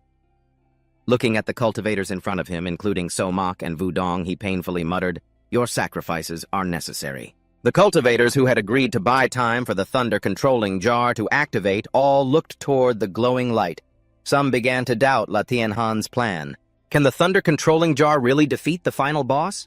Is buying time just an excuse to turn us into cannon fodder? The young master of the Tai Huiyan sect, La Tianhan, is known for his stellar character. Surely he wouldn't lie to us. Though filled with doubts, they had no choice but to follow along. Besides, what other choice do we have? It's either trust him or wait to die in this secret realm. A brown-haired young man thought about it and agreed. "You're right. I've thought it through. Instead of waiting to die, we might as well take a gamble. If we get lucky and take down the final boss, we could get a massive destiny coin reward." His companion frowned upon hearing this, deeming him way too optimistic. Just surviving is hard enough, and you're thinking about rewards out of over 200 people. Only one will get the destiny coin reward for killing the final boss. Do you seriously think you're the chosen main character or something? As he returned, Wudong, fearing Somak would die, kept begging him to run away. But he refused, saying firmly, "Stop trying to convince me. I'm not running away on my own." Seeing how stubborn he was, Wudong felt utterly helpless, thinking he was just trying to act tough. "Hey, you're not actually planning on fighting the final boss with us, are you?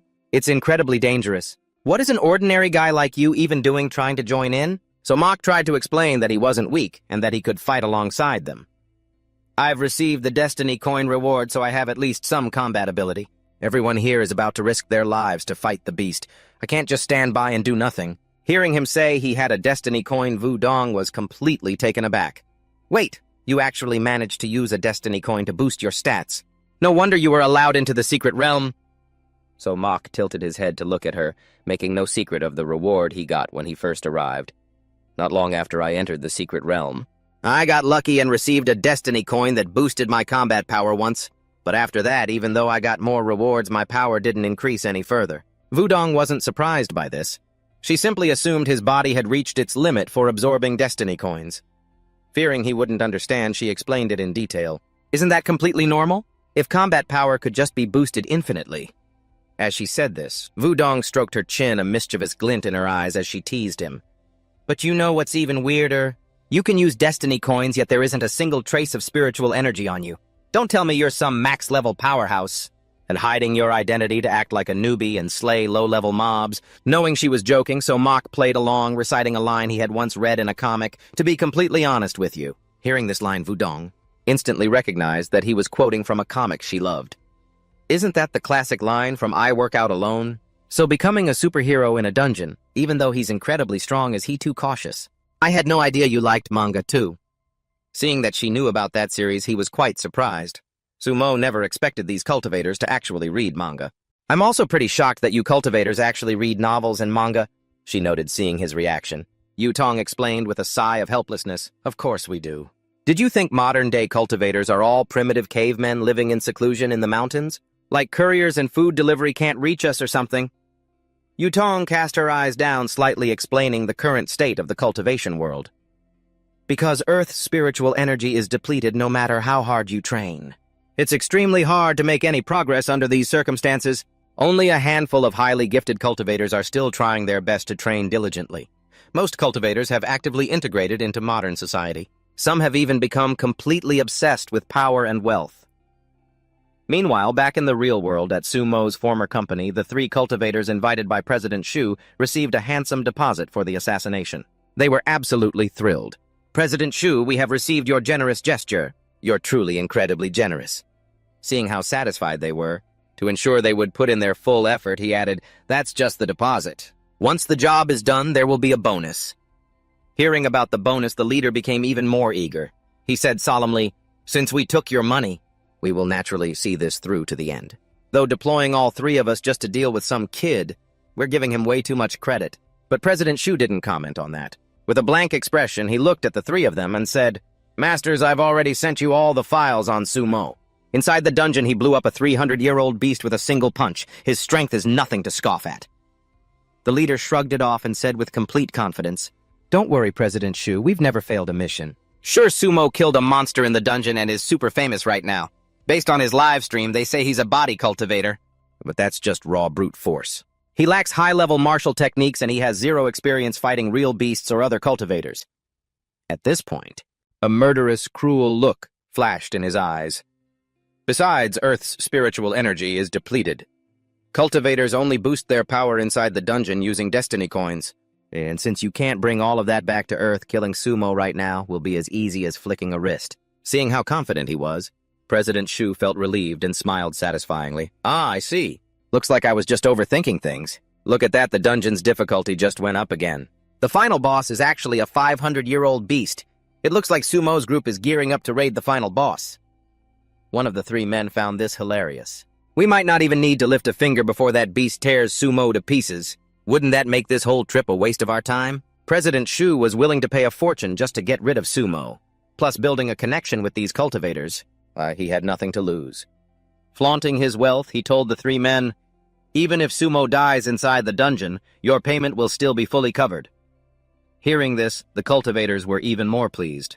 "You're too generous, President Shu." With those words, we're completely reassured. Right at that moment, a dense aura began to seep into the office so thick it was visible to the naked eye. Feeling the immense pressure from the aura, the cultivator panicked and called it out to the leader, "Boss, look outside the door!" The leader felt the crushing pressure too. Frowning in fear, he stared at the entrance. "What's with this insanely heavy spiritual signature?" But President Shu wasn't worried or surprised at all.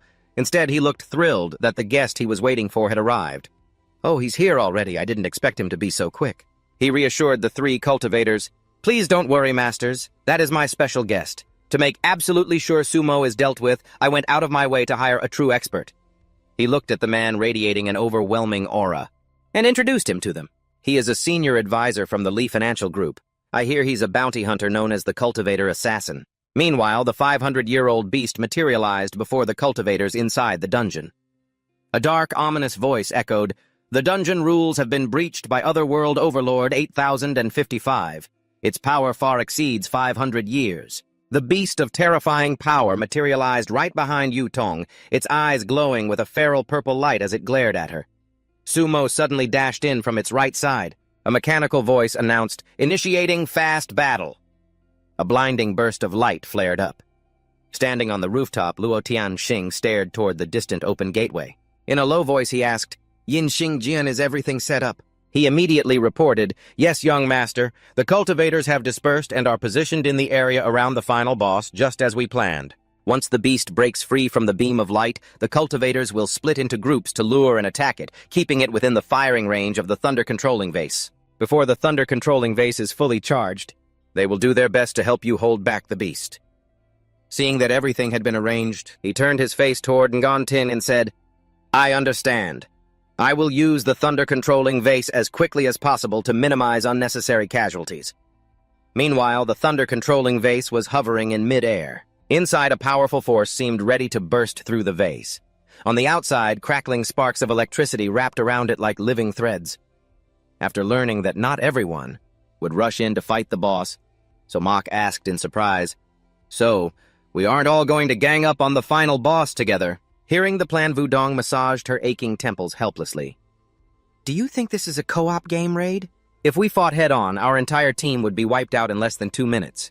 Instead, we've split into 50 small groups to hit and run, taking turns drawing the beast's attention. This way we can buy enough time to activate the thunder controlling vase. So Mach still felt uneasy. But wouldn't the group acting as bait be in extreme danger? Wudong knew that all too well, but she didn't have a better option. Having lived in the cultivator world for years, she understood a harsh truth. Sometimes, you have to sacrifice the few to save the many. There's no other way. This is the Taishuan sect's plan, sacrificing the few to save the many. If anyone is unfortunate enough to get killed by the beast, they can only blame their own bad luck. But when it comes to running away, I'm actually pretty confident. Besides, before I get to see the ending of To Pay My Debt, I killed the Demon King in the starter village. I refuse to die. To lighten the heavy mood, she made a joke about her favorite manga, a super popular national hit that had been running for over 100 years. The joke took Mach's mind off the danger. Finding out they shared the same interest made him feel a warm sense of closeness. Wow, I'm a loyal reader of that manga too. During my last struggle, when things looked bleak, reading it again gave me strength and restored my love for life. Seeing how much he loved the series, Wudong said warmly, "Oh, really? Once we get out of this secret realm, I'll introduce you to the artist." Hearing that, Mach's face lit up instantly. He asked in pure excitement, "Wait, are you serious?" He never expected her to know the manga creator Kota Shokunin, who had never attended any public events and was known as the ultimate mystery artist. I've always wanted his autograph. It was then that Wudong let him in on a secret. Kota Shokunin was actually a cultivator too. He's in our circle, though his only goal in cultivating is just to stay healthy so he can draw better manga. So Mach found such dedication to the craft truly inspiring. Just the thought of meeting him made him even more excited. He's truly a model worker. You absolutely must introduce us. Seeing his expression become so lively and full of energy, Wudong couldn't help but smile. You once said your sister is still waiting for you. Now you have one more reason to survive. We have to make it out alive. Her words made Mach pause. He smiled gently and said in a firm, confident voice, "We will definitely make it out of this secret realm safely." The portal summoning the 500-year-old beast had gradually turned purple. A low, thunderous rumble echoed as the beast emerged, slamming its massive foot onto the ground. He stepped out of the portal and scanned the secret realm. So this is the place. I specially requested my lord to suppress my power to the level of a 500-year-old beast. Thinking of how these cultivators would scream in terror when they saw him, his blood boiled with excitement. I can't wait. The sweet scent of cultivators' flesh and blood. Well then, let's have some hunting fun. Staring at the cultivators ahead, he crouched low, gathering his strength to pounce. The moment they saw him, the cultivators went on high alert, drawing their weapons. That beast has spotted us. 4 brown-haired young men frowned, keeping their eyes locked on him in intense vigilance. They planned to strike and immediately split up, but to the 5th boss, these cultivators were nothing but ants to be toyed with. With lightning speed, he slaughtered 2 of them before they could even register the pain. When his massive hand clamped onto the brown-haired young man's face, the boy still couldn't comprehend what was happening. Damn it, what kind of speed is this? A thick cloud of white smoke billowed, obscuring the scene. When the smoke finally cleared, he was lifting the brown-haired youth by his face with one hand. "Come on, scream louder for me!" he roared excitedly. "If you help me lure out the rest of the cultivators, I'll give you a quick, painless death." Despite being in his grasp, the youth refused to submit. Coughing violently, he sneered, "An underdeveloped beast. Who actually knows how to speak? Truly a miracle of nature." Furious at the mockery, the 5th boss tightened his grip and instantly crushed the youth's skull. I love brats with backbone, especially when I'm crushing the life out of them. Having dealt with the group, his nose twitched as he caught a human scent nearby. His gaze darted to the right. All right, where is my next prey? The closest scent is on the right. Unfortunately, Wudong happened to be the closest cultivator to him at that very moment. She was completely unaware that she was about to become his next target as she wandered around. Meanwhile, the 5th boss sniffed the radiating spiritual energy. From the scent alone, he could estimate how many people were hiding in each spot. I can smell your spiritual energy. Even though you've split up to hide, there are at least 2 or more people in every group. But looking at Wudong, who was entirely on her own, he felt deeply puzzled and curious. But over here, there's only her. I'm really curious about the reason. Standing before the 5th boss, she didn't show any fear or panic at all. Instead, she looked completely calm and was even in the mood to make jokes. No way. You couldn't even tell this much. Handling a weakling like you, I can do it all by myself. Provoked by her trash talk, he let out a low chuckle and said out loud, "What an interesting woman. Let's see what you've got." Wudong immediately did as he said. She unleashed her ultimate attack, sending a pinkish-purple wave of spiritual energy blasting straight toward him. Just as you wished. The spiritual energy surged wildly, spreading everywhere, lighting up the entire area. But even after taking Wudong's direct hit, his body didn't have a single scratch on it. This left him utterly disappointed. How pathetic. Is this really the best you can do? You modern cultivators are so weak it's laughable. Just then, out of nowhere, Mok appeared right on his right flank. He concentrated his power into his fist and raised it high. Gathering his strength to deliver a devastating strike once his power fully charged, he slammed his fist into the ground. The homing wave of spiritual energy surged directly toward the fifth boss. Sensing the danger immediately, he swiftly dodged out of the way. It was his body's raw instinct that forced him to dodge. This surprised even him. To think, I actually dodged unconsciously, knowing someone exists who can make a being of my strength. Dodge on pure instinct. Instead of being afraid, he grew even more ecstatic. How interesting, this is absolutely thrilling. To think there's actually a master like this among these cultivators. Come on, let's have a real fight. But by the time he snapped back to his senses, Mok was nowhere to be found. Where did he go? Did he run away? Meanwhile, at Li Tuong's live stream room, the young girl had been watching the battle intently. Having heard the system announcement as well, she expressed her confusion about the fifth boss being a mutant. The final boss of the fifth secret realm is a mutant. What does mutant mean? Dich Sung, who had read extensively on the subject, immediately answered her question. According to the materials provided by the production team, the stronger a magic beast is, the more human-like its appearance becomes, and the final boss of the fifth secret realm, and has already begun transforming into human form. Under normal circumstances, only beasts over 800 years old display this trait. Hearing that this was a trait of an 800-year beast, Li Tuong gasped in shock. Isn't that totally cheating?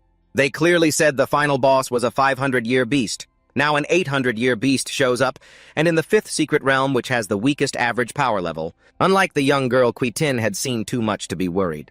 He knew that the opponent's power level had been suppressed to the 500-year level, though it would still be a tougher fight. The secret realm's announcement won't be wrong. It's just that even though they are both 500-year beasts, the difficulty of the final boss in the fifth secret realm far exceeds that of the other secret realms. Dixung suddenly asked a tough question. But for such a strong beast, to have to dodge Mok's attack. Elder Lai, what is your take on this? This question really put Qui Tin on the spot. He quickly pulled out a handkerchief to wipe the sweat from his face, staying silent. Unable to come up with an answer after thinking it over, he could only give a forced smile and ask to answer later. On this point, I'll reserve my judgment for now. Let's switch the camera back to the first secret realm first. The final boss of the first secret realm was entering its final moments. Back in the fifth secret realm, Wudong had managed to escape because Mok drew its attention. Now standing in a relatively safe corner, the big talk she just pulled almost got her killed. Just thinking about it made her feel like her heart was about to stop. She sighed, I almost died. Talking big in front of the final boss was way too thrilling. I almost had a heart attack. According to the plan, I was supposed to attack first, to distract the beast, and then Mok would take the chance to ambush it and safely provoke it. But thinking about his power just now, the more she thought about it, the more frustrated she felt. That bastard Mok, he's clearly stronger than me, yet he acted all scared in front of me. I wasted so much time worrying about him. And in the end, even the final boss was so startled by his sneak attack that it fled. At this point, Wudong paused. She realized she didn't even know if the beast was pursuing them. Wait, the final boss didn't chase after us. It couldn't be that it was so startled that it lost track of us, right? If it runs out of the range of the lightning control flask, it's going to be a real pain. But unfortunately, the fifth boss had already tracked Wudong down by her scent. Standing right behind her, he muttered in a low voice, "What a shame." A dark, wide grin stretched all the way to his ears as he continued. My target was actually your teammate, but unfortunately I couldn't catch up to his spiritual energy. But then it suddenly hit me. If I kill you, maybe I can lure him right back here. Wudong was completely frozen in place by his overwhelming pressure. Feeling her body stiffen, she panicked. What's happening? I can't move at all. My body feels completely frozen. Oh no, I'm dead, I'm so dead. The 5th SS rank boss swipes its razor-sharp claws at her, but luckily, Mok arrives just in time to block the blow. Seeing him reveal himself, the 5th SS rank boss smiles with satisfaction. Impressive human powerhouse. You've finally shown yourself. Let's pick up where we left off, shall we? The live stream viewers are ecstatic as they watch this. The chat explodes with comments cheering, "So Mach on, kill him, beat him down. God Mach is finally making his move. Can you all pipe down a bit? Things aren't looking good." Didn't Elder Lee say earlier that the final SS rank boss's power is far beyond a 500-year-old demon beast? Some believe in his strength, but others remain skeptical. They feel like So Mach isn't really all that strong anyway. Didn't God Mach run away earlier anyway? I bet God Mach himself isn't even sure of his chances. LMAO, don't you know God Mach's caution is directly proportional to his strength? I want to see the lightning-controlling vessel hurry up and show us. Suddenly, a burst of purple light flares up, illuminating the area where a few cultivators are hiding nearby. Witnessing this scene, along with the endless sounds of combat, they are absolutely shocked. There's no way. Is this a mistake? The sounds of battle are endless. Someone is actually fighting the final SS rank boss head-on. A dark-skinned guy stares intently toward the commotion, thinking this is his golden opportunity to steal the victory and reap the rewards. This is our chance. His companion, hearing this, thinks he has completely lost his mind. Our chance? Are you out of your mind? You're not planning to steal the kill on the final SS rank boss, are you? Blinded by greed, he says with utter confidence, "What's there to fear? We've got to risk it all to strike it rich. Don't tell me you don't want the reward for slaying an SS rank boss. If the two of us strike together and get the rewards, we'll split them 50-50. Hearing this, his companion starts to waver and finally decides to go all in. Fine, let's do it. The risk is massive, but I don't want to pass up on this opportunity either. Remember, we split the rewards 50-50. You better not go back on your word. Seeing his partner agree, he flashes a smug grin. We've worked together so many times already. Don't you trust me by now? Besides, we have that nameless powerhouse holding the demon beast down.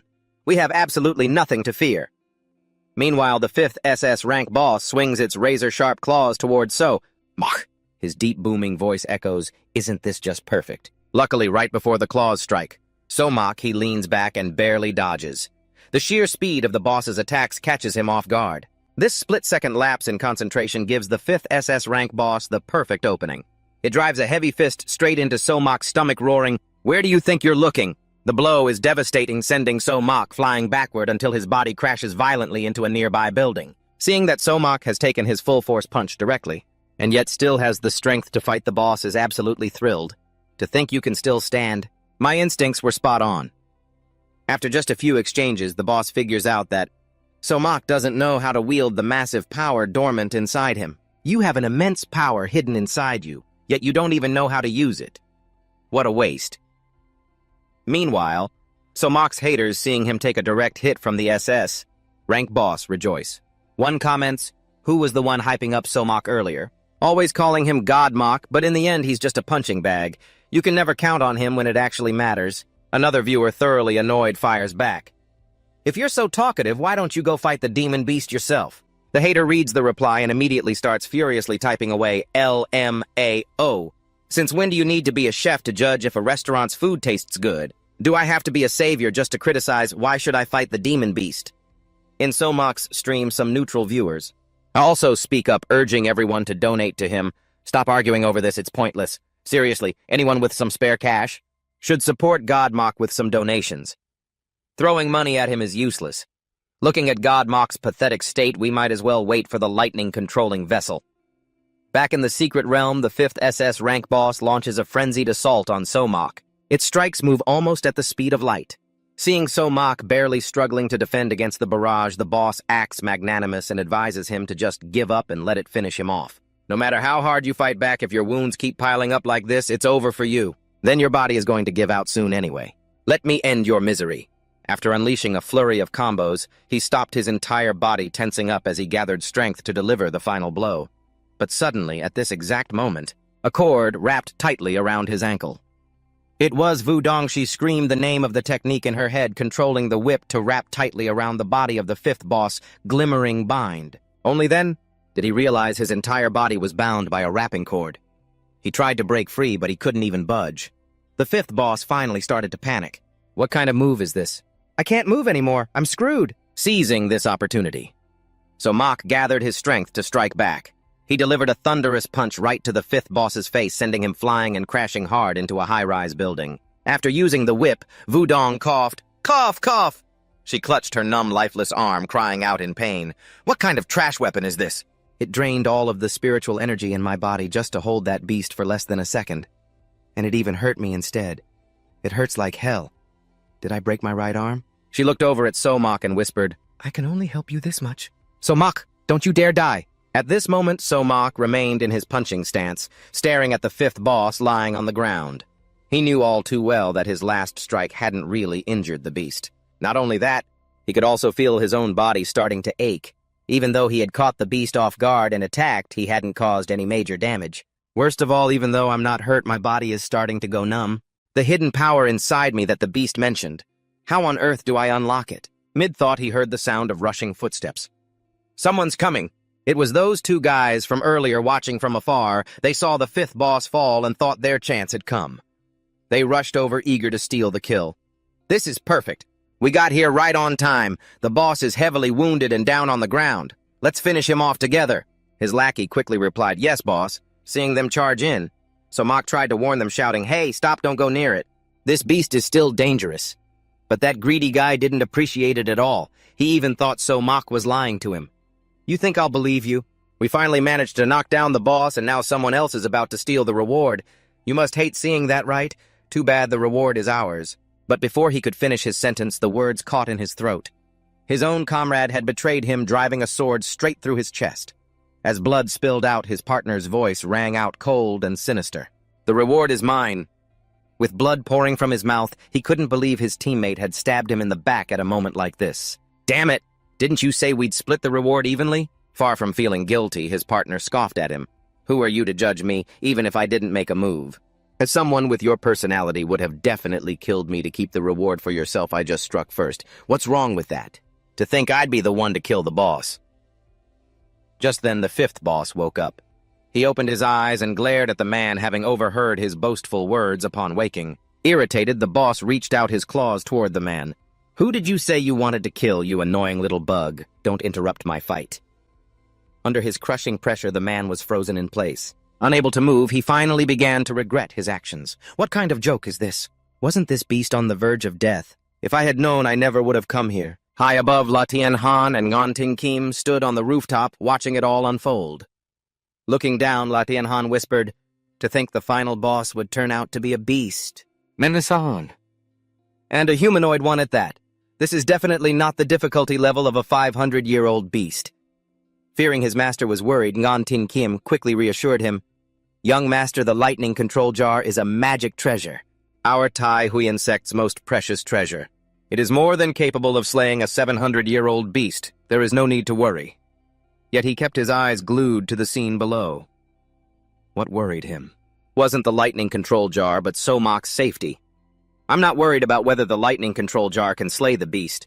What really concerns me is that young man fighting the beast. But in La Tianhan's eyes, Somak's body right now was emitting an incredibly powerful aura. Thinking of his own talent, he let out a bitter smile. To think a genius like him exists outside the four major sects. And even the core disciples of the four major sects can't compare to him. His talent is truly enviable. Ngan Ting Kim could see this too. But he still felt Somak couldn't win the fight. Against the fifth boss's raw power, an ordinary cultivator would never stand a chance of even interfering. But looking at the situation right now, no matter how strong that man is, he won't last long against a beast that far outclasses him. Sensing that time was running out, he quickly asked about the lightning control jar. Young master, how much longer until we can use the lightning control jar? If we can coordinate our attack with his, we can definitely slay that beast. La Tianhan immediately replied, You don't have to tell me, I'm already doing my best to speed up the activation of the thunder-controlling vessel. To avoid losing a genius like Somak, he did his absolute best to speed up the activation. For such a genius to die a tragic death at the hands of a demonic beast would be a devastating loss for all of us cultivators. And not just us, but the entire world. For the sake of the cultivation world, he was determined not to let Somak die no matter how difficult it might be. I must also do everything I can to save him from the beast. At this moment, the fifth S-class boss had finished dealing with the one he considered an obstacle and turned his attention to finishing off Wudong. You little bug who got in the way of my fight. Now it's just you left. Seeing him shift his target to her, So Mach frowned and yelled, "Hey, Mutt! Your opponent is me! Don't get your targets mixed up!" Hearing this, the 5th S-Class boss paused. He glanced back at Somok and said, "I've always hated using magic to aid me in battle. The strong only need pure violence to resolve everything." As he said this, a sinister gleam appeared in his eyes, however human. "Today I am willing to make an exception for you. Shadow Prison." Suddenly a wave of dark mist erupted beneath Somok's feet. Looking at the dark mist surrounding him, his eyes widened in shock as he cried out in his mind, "What?" Looking at his shadow prison completely trapping. "So, Mach the 5th, S-Class boss said with satisfaction, "this is my innate magic enough to hold you for a while." He reached his hand out toward Wudong, who at this moment had fallen unconscious due to his power. "With your strength, escaping this cage will take at least 20 seconds. Having this brief moment is more than enough for me to kill your teammate 10 times over. If you want to save your teammate, then try breaking past your limits. Otherwise, you'll only find a mangled corpse." Inside the shadow prison, so Mach fell silent upon hearing this, frantically punching the barrier of the dark cage. He cursed the 5th S-Class boss non-stop. "Bastard, is this dirty trick the only thing you know how to do?" Seeing that he had successfully riled Somok up, the 5th S-Class boss smirked maliciously and let out a cold remark. "I was only joking. No need to wait for you. I'm going to kill her right now." But at that very moment, Somok shattered this prison. He roared, "Is that so? You've run out of chances?" What the 5th S-Class boss didn't expect him to break free so quickly. "How is this possible? How did you get out?" He hadn't expected his shadow prison to actually help him understand how to wield his own power. At this moment, Somok's eyes had turned a bronze gold. He smirked and looked coldly at him. "Maybe I should thank you. Thanks to your prison, it seems I've finally figured out how to use my power." Even though Somok had escaped his shadow prison, and the 5th S-Class boss was surprised, he wasn't too worried. This only made him even more intrigued. "Interesting. You really do surprise me. As a reward, I'll give your teammate back to you." With that, he released his control over her. Wudong, who was still unconscious, immediately fell backward, seeing her like that. So Mach was incredibly worried. He rushed over and shook her. "Wudong, wake up. Can you hear me?" Seeing how worried he was about her, the 5th S-Class boss kindly reminded him, "Don't worry, she's still alive. She's just temporarily lost consciousness. That way you won't be able to run away so easily." His actions had genuinely angered Somok. His golden pupils glared coldly at him. "Run away before I beat you to a pulp." "I'm not going anywhere."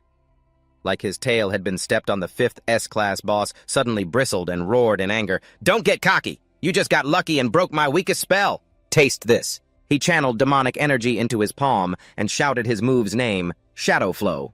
But while this powerful attack was meant to injure him, Somok effortlessly swiped his hand and shattered it. Being able to break his magic so easily made him feel a bit disappointed. Somok looked at him coldly and said, "Is that it? Is this your second weakest spell? Got anything a bit stronger than this?" Seeing his move shattered, the boss grimaced, his gaze turning fierce. "This power, I truly underestimated you. Strong human, I will no longer insult you with weak, unfamiliar magic.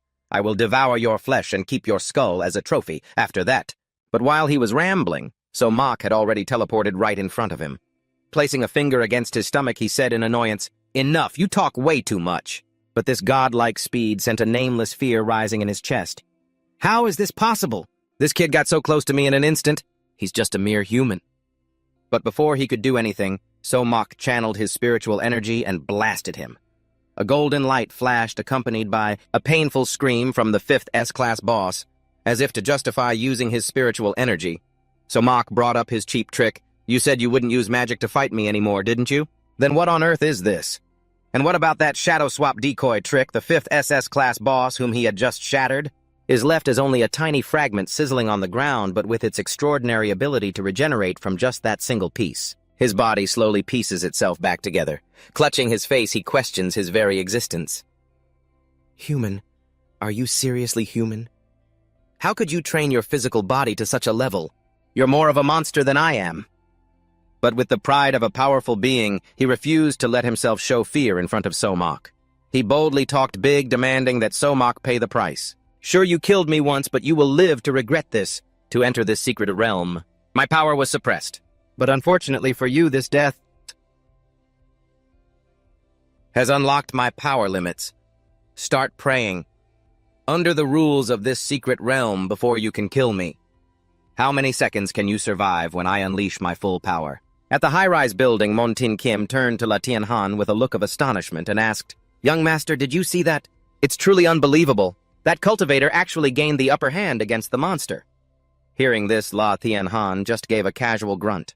Coincidentally, his eyes were fixed on the thunder taming bottle. Montin Kim hesitantly asked, "Young master, do you mean—" It turned out that while Somak was fighting the 5th SS-class boss down below, La Tianhan had taken that opportunity to speed up the activation of the thunder taming bottle.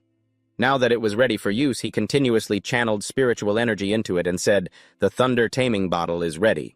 It is time to end this secret realm mission." Hearing that the thunder taming bottle was fully activated, Montin Kim was overjoyed and cried out, "That's great! Young master, let's go help right away!" But a sudden burst of light startled him. Wait, that monster... Unbelievably, after the light flared up, the monster's seal was broken. Seeing this, Montin Kim was scared out of his wits. Oh my god, that monster is getting even stronger. The spiritual aura is too terrifying. An 800-year-old monster, or maybe a 900-year-old one. It might be even stronger. This is the first time a secret realm mission has featured such a monster. Do they want us all to die here? La Tianhan's extremely confident expression from just moments ago completely froze. This move by the monster was no different from a slap to his face. Not noticing his expression, Montin Kim hurriedly approached him and asked, young master, are we still going to help?" At this point, who would even dare to charge in? With a face like a funeral, La Tianhan let out an "oh," and to protect his dignity and his life, flat out lied. The preparation time for the thunder taming bottle hasn't actually finished yet. I guessed wrong. He could fool Montin Kim, but the viewers watching the stream saw right through his lie. The comments started flying, calling him out. Seeing the monster get stronger, he instantly turned coward. "You sure changed your tune fast?" I knew it. At critical moments, we still have to rely on Lord Mock. In La Tianhan's live stream room, someone couldn't help but mock him. "So earlier you were just trying to steal the credit. Your game sense is great, just don't join the party next time." A purple light flashed and spread across the surrounding area. At this moment, after breaking his seal, the 5th SS-class boss returned to his human form. His demonic energy was now even stronger than before, and not only that, a ferocious wolf head also appeared on his hand. He had finally restored his original form. Looking at his current human appearance, Somak felt that this guy was a real hypocrite. "You are so fake. From the very beginning you looked down on humans, yet in the end you transformed into a human. I think you were actually a bit cuter when you were just a puppy." Infuriated by those words, he roared in anger, "Shut up! I am different from your trash race!"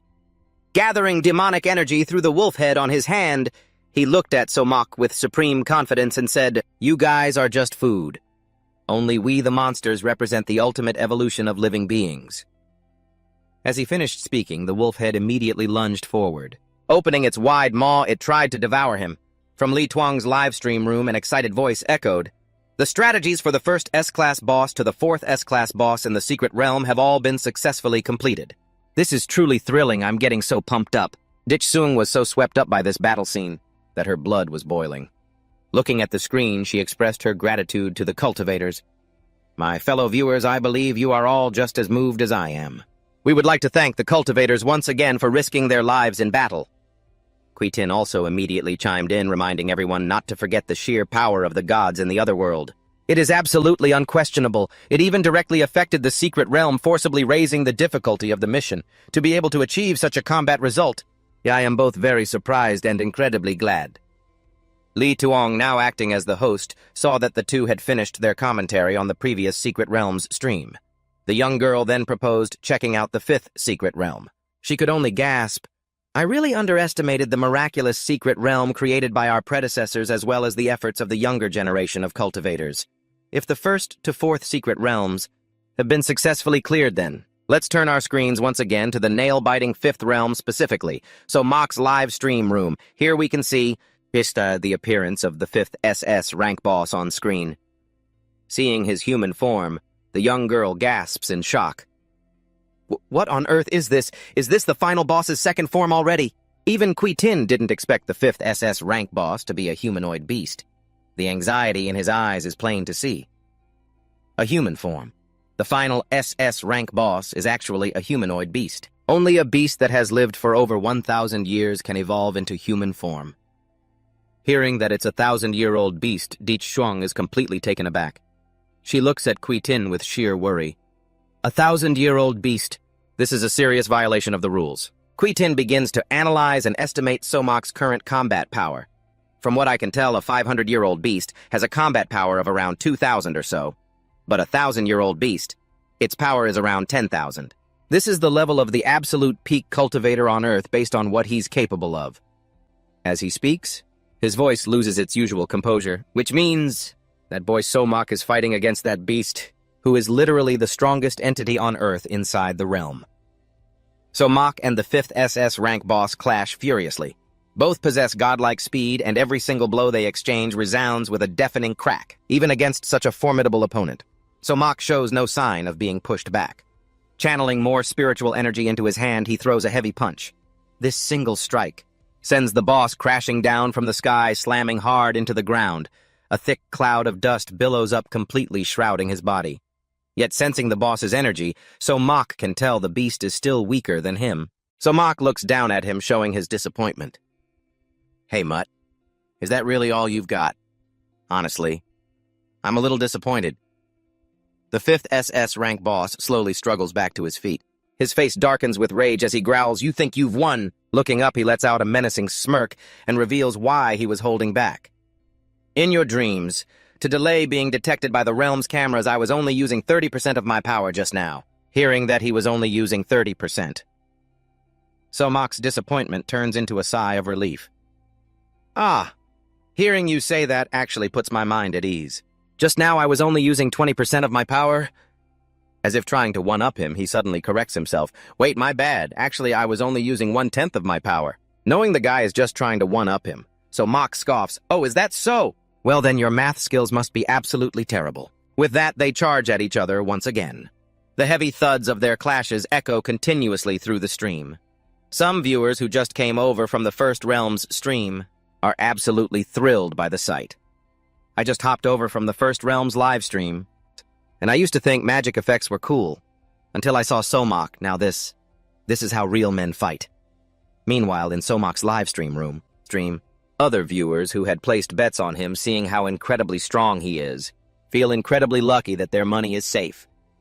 Thank goodness I put all my money on Somok. Let's go, boys, follow him. I mean, Somok is already this ridiculously strong. Maybe we should donate to the other cultivators to boost their combat power instead.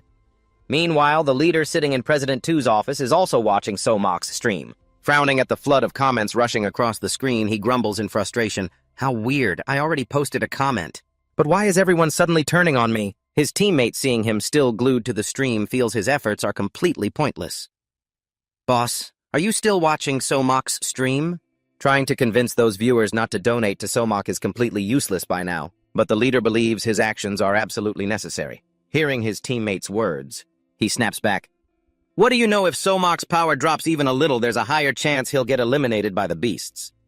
Wouldn't it be sweet to just sit back and make easy money? By the way, where is Lao San? What's taking him so long in the restroom? At the mention of Lao San, the teammate avoids eye contact, looking guilty. He hesitates before revealing the excuse Lao San gave. He just texted me saying he suddenly remembered he forgot to feed his cat, so he had to head home for a bit. Hearing this ridiculous excuse, the leader instantly realizes that Lao San got cold feet and ran away. He leaps to his feet and roars in anger. That bastard chickening out already! Somok might be strong inside the realm, but isn't that only because of the viewer donations? Once he leaves the realm and loses those powers, he'll be nothing to fear. But mid-sentence he freezes. A sudden wave of doubt washes over his eyes. Nothing to fear. The leader's face goes completely blank as he weighs whether to play it safe or go all out. But the more he thinks, the darker his expression gets. Finally, he immediately walks over to President 2. Wearing an embarrassed smile, he uses the scooping litter box excuse to make his escape. President 2. I'm so sorry, I just remembered I forgot to scoop my cat's litter box. I need to run home real quick, but I'll be right back. Their intense battle finally alerts the system. Detecting that the 5th SS rank boss is a high-level beast, it immediately broadcasts an announcement to everyone. Realm announcement. The combat power of the final SS rank boss has been detected to exceed the upper limit of the F rank quest, reaching the level of a 1,000-year-old beast. The elimination process will automatically begin in 1 minute. The 5th SS rank boss heard this too. He clicked his tongue in regret. Tisk found out already. That was fast. I originally wanted to settle our score before the secret realm noticed us. My apologies, strong human. But how could Somak let him escape? He was going to play this game to the very end, channeling spiritual energy into his fist. Somak growled, "What nonsense are you talking about? Don't we still have 1 minute left? Don't worry, I'll finish you off before then. I won't leave you with any regrets." The 5th SS rank boss chuckled. "I didn't expect you to be so fired up." This thrilled him to no end, and he decided to spend the remaining 1 minute fighting Somak. "So you're finally starting to understand the joy of battle. Well then, human, before our time is up, let's have some real fun." As the two clashed, the system began its countdown. 50 seconds remaining. Meanwhile, back in the real world inside Director 2's office at Somak's former company, Director 2 was no longer sitting at his desk and the office was dead silent. He turned to Advisor Chow and brought up the 3 cowardly cultivators who had fled. "The 3 cultivators I hired have deserted. Are you absolutely sure you can handle Somak?" Sensing Director 2's lack of trust, Advisor Chow countered, "What are you scared? Most modern cultivators lack combat experience. They only bully the weak and fear the strong. There's no need to worry about those 3 useless runaways. I never expected them to be of any help anyway." Even so, Director 2 couldn't shake his anxiety. He suggested asking the higher-ups to send reinforcements, but Somak's performance in the secret realm went way beyond our expectations. To ensure we succeed, shouldn't we contact young Master Lee and ask him to send more people, or maybe reach out to other executives in the Lai group? But Advisor Chow would do no such thing. Doing that would basically admit I'm useless.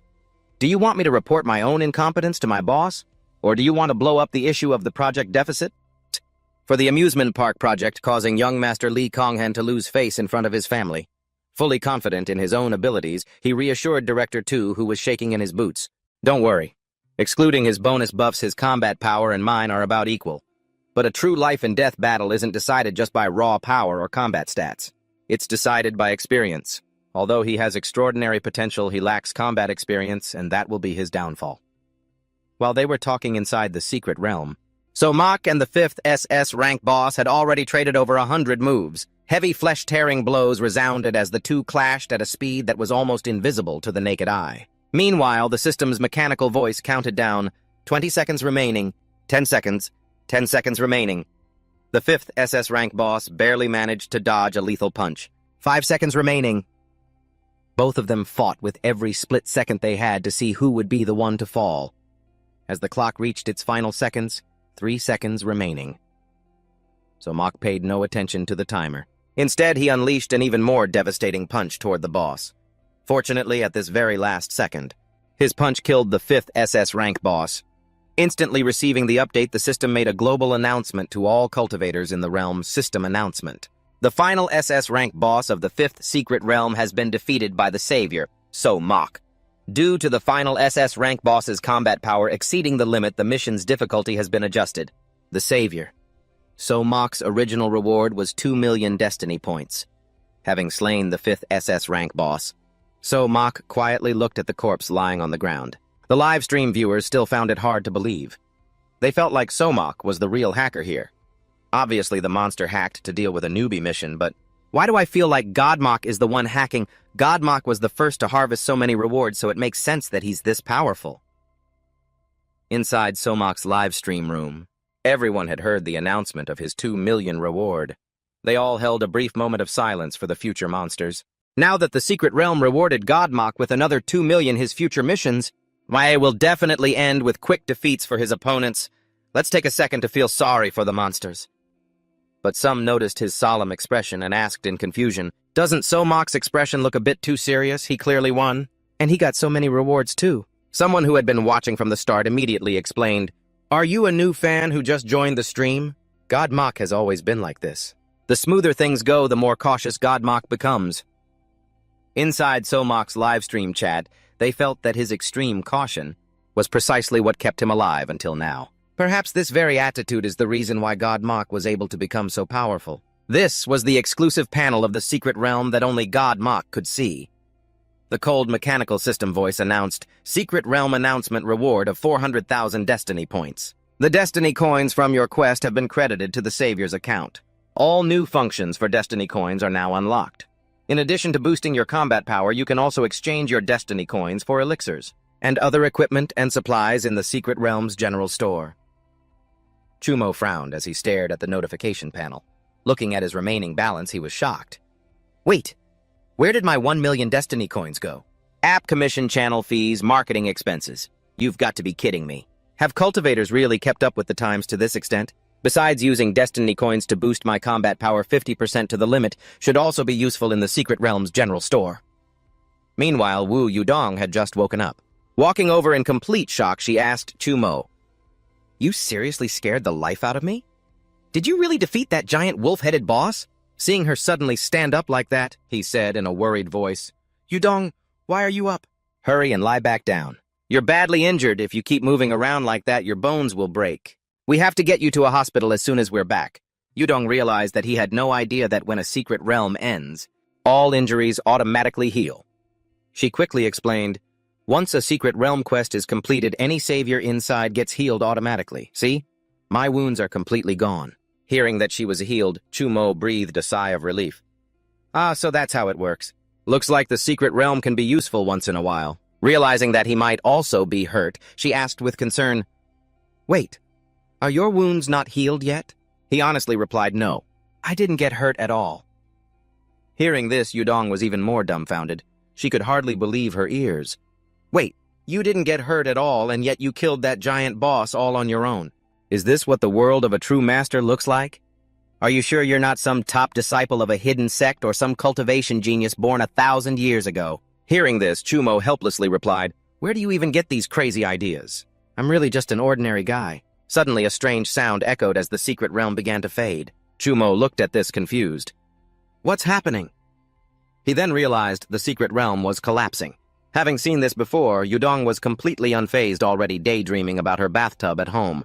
The secret realm quest is complete. So, of course, we're going back to our world. The very first thing I'm going to do is take a long, hot bath and get a good night's sleep. Hearing that they could finally go back, Chumo was thrilled. "Really? We're finally going back? So much has happened. It's only been half a day, but it feels like a whole month. It's just so good to make it back to reality in one piece." Hearing this, she rolled her eyes and glared at him. "Shut up, you overpowered boss. You basically treated this secret realm like a walk in the park. Stop pretending you're one of us amateurs." Seeing her pout, he was completely bewildered. "Why do you look so grumpy? Are you looking at your Destiny coin balance or something?" Just then, the system notified Chumo once again. System scan complete. The host has completed the novice quest in the secret realm with outstanding results. Special rewards have been granted to you. Passive skill, solidified chi domain. You are unaffected by the environmental spiritual chi. The host's combat power will remain unchanged even on Earth, where spiritual chi is extremely scarce. This allows you to unleash your full combat strength. A pet is also scheduled to be delivered in 2 days. Please prepare to receive your pet upon returning to the real world. On this completely deserted street, as the blue light faded away, the voices of passers-by suddenly erupted as they spotted Chumo. "Hey, look everyone, it's Godmo!" Crowds rushed over, eager to take a photo with him to post online. "Godmo, please give me your autograph." "Godmo, can we take a selfie together? I want to record a TikTok video." After patiently fulfilling all their requests, taking photos and filming TikToks, the fans adored him even more. "I can't believe Godmo is so patient. I love him so much. Goodbye, Godmo." "I'm so happy I actually got a picture with Godmo. I'm posting this on Facebook right now." Chumo watched as the crowd finally dispersed. Only then did Chumo let out a sigh of relief.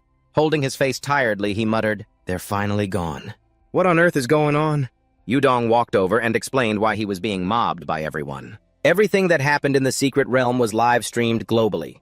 "I'm not sure about the other saviors, but I can guarantee your popularity has completely surpassed everyone else's. You're already an A-list star. In a little while, some brands might even reach out to make you their spokesperson." So Mach didn't expect things to turn out this well. It felt like his sister's medical bills wouldn't be a worry anymore. "Are you serious? Is it really that big of a deal? If that's true, then that's amazing. I won't have to worry about money anymore." Hearing that, Wudong curiously asked, "Are you really that short on cash?" So Mach didn't hide it either. He honestly told her about his situation. "Yeah, that's right. To pay for my sister's treatment, I've ended up deep in debt. But that hospital can't fully cure her. If I actually had the money, maybe I could find a better hospital." Wudong never expected him to be going through something like this. Out of the kindness of her heart, she offered to help. "Why didn't you say so sooner? I can get in touch with some great doctors and even some cultivators who are skilled in medicine. Besides, I've got plenty of money myself." "You don't need to worry about the medical bills or the medicine." Wudong smiled. so Mok was practical enough not to refuse when someone offered a helping hand. He grabbed her hand and said, filled with gratitude, "Then I'll really have to trouble you. If we can find a better hospital, that would be amazing. I'll pay you back for all the treatment and medicine later." Wudong giggled and replied, "Oh, don't be so polite with me. You saved my life. This little bit of money is nothing compared to that." Once they sorted out the situation with Somok's sister, she realized she was starving. Wudong said weakly, "Let's find a place to eat first. I haven't eaten a single thing all day. After that, we can go check on your sister." He immediately agreed. "Sounds like a plan." She pulled out her phone, intending to order a ride for the two of them on an app. "Let me call a ride first." But before she could even book it, a white car pulled up right in front of them. She stared at the car and muttered in confusion, "Wait, that's weird. I haven't even booked it yet. How is the car already here?" Are these apps really that smart nowadays? So Mok could tell at a glance that this wasn't a rideshare. Frowning, he said to her, "I'm afraid we've got trouble." Wudong didn't understand what he meant. Just then, the driver stepped out of the car looking very polite. He apologized to the two of them for being so abrupt, then explained why he was there. "Excuse me, sorry to bother the two of you. Mr. So Boss 2 has invited you to come by the company. He hopes to clear up a few small misunderstandings from before." Hearing this, Somok found it completely laughable. He immediately rejected the invitation for today. A small misunderstanding. You really know how to spin a story, don't you? How can he say with a straight face that forcing me to take the blame and commit suicide is just a minor misunderstanding? Even if you guys hadn't come looking for me, I would have hunted you down to settle this score anyway. But I'm busy today. Let's make it tomorrow. I'm only delivering Boss 2's message, sir. What I have to say next might sound a bit harsh. Please don't get angry at me. Knowing the man was just a messenger, so Mok asked, "Go on, spit it out. What exactly did he tell you to say?" At the mention of Boss 2's threat, the driver's face suddenly went pale. He began to stammer, barely able to get the words out. Boss 2 said, Boss 2 has already invited Mr. So's sister over first. And if Mr. So doesn't show up, then Boss 2... Seeing them use So-Van to threaten him again, the air around them instantly grew heavy as his chilling aura burst forth. I really underestimated how low you people can stoop. But with his current strength, so Mok didn't need to fear any of these bastards anymore. Messing with. So-Van was his absolute red line. Maybe you guys also overestimated my patience. Seeing him furious, the driver broke out in a cold sweat.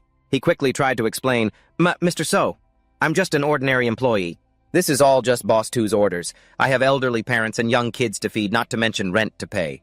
I really had no choice. Hearing that the man had a family and was only doing this out of desperation, so Mok immediately reined in his anger.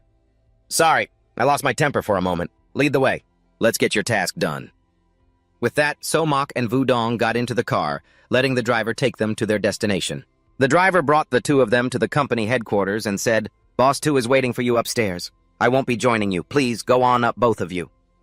Then, turning to Wudong, he practically begged, Miss, please. Please don't let Boss 2 know that I brought you along too, okay? Of course she wouldn't say a word. She gave him a reassuring nod to ease his mind. Your survival instinct is pretty strong, isn't it? Don't worry. I won't say a word. Hearing this, the driver was incredibly grateful. Thank you, miss. I'm already over 30 years old. It's not easy to find another job these days. Seeing how sincere he was, Wudong felt a bit embarrassed. All right. You should get out of here quickly. It might not be safe here in a little while. The driver quickly got ready to leave. Okay, I'll take my leave first then. All right. Sumo didn't want her to get dragged into his own mess, so he told her, Wudong, I can handle this. Just wait for me downstairs. She, of course, refused to agree to this. What are you talking about? I'm not the kind of person who abandons a friend. That black-hearted boss has seen what you can do in the mystic realm and won't dare threaten you anymore. He must have another trump card up his sleeve. She was also worried he might get hurt now that they were no longer inside the mystic realm. After all, the strength boost inside the mystic realm was thanks to the coin of fate, which can't be brought back to reality. Even you might run into danger.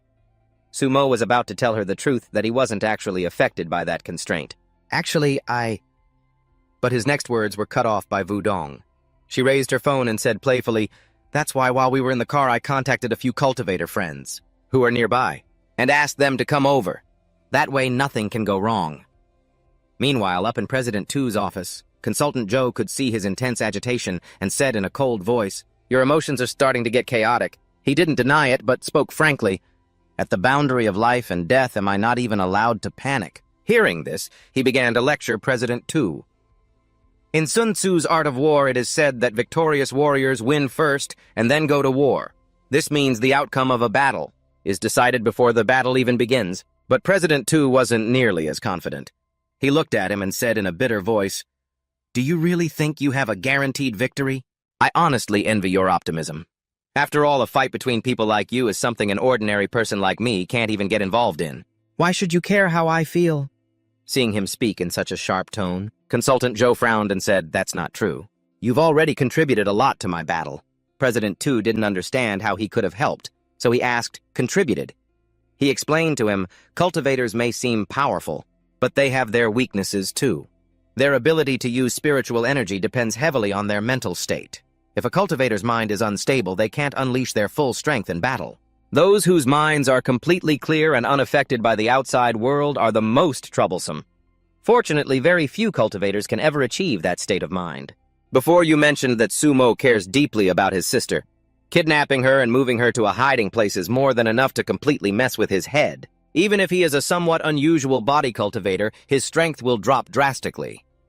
It turned out that President Tu had indeed ordered his men to kidnap Su-yun. Right now, she was sitting in a wheelchair with guards watching her constantly. He then came up with an even better idea. It would be even better if you kept the workers here and made them work as usual. If Sumo has to worry about the safety of colleagues he works with day and night, his hands will be tied during the fight. No matter how ruthless President Tu was, he couldn't just sacrifice human lives. He was terrified that if Sumo lost his mind, he would slaughter everyone. The more he thought about it, the angrier he became, and he snapped at Consultant Joe. "Do you really have to go that far? We are talking about hundreds of lives here. Do you not have even a single shred of empathy? If there are massive casualties, my company won't survive." Being accused of being heartless. Consultant Joe froze and stared at him. Seeing President Tu explode with anger, he had to soften his tone and explain. He also hoped President Tu could find the confidence to go head-to-head with Sumo.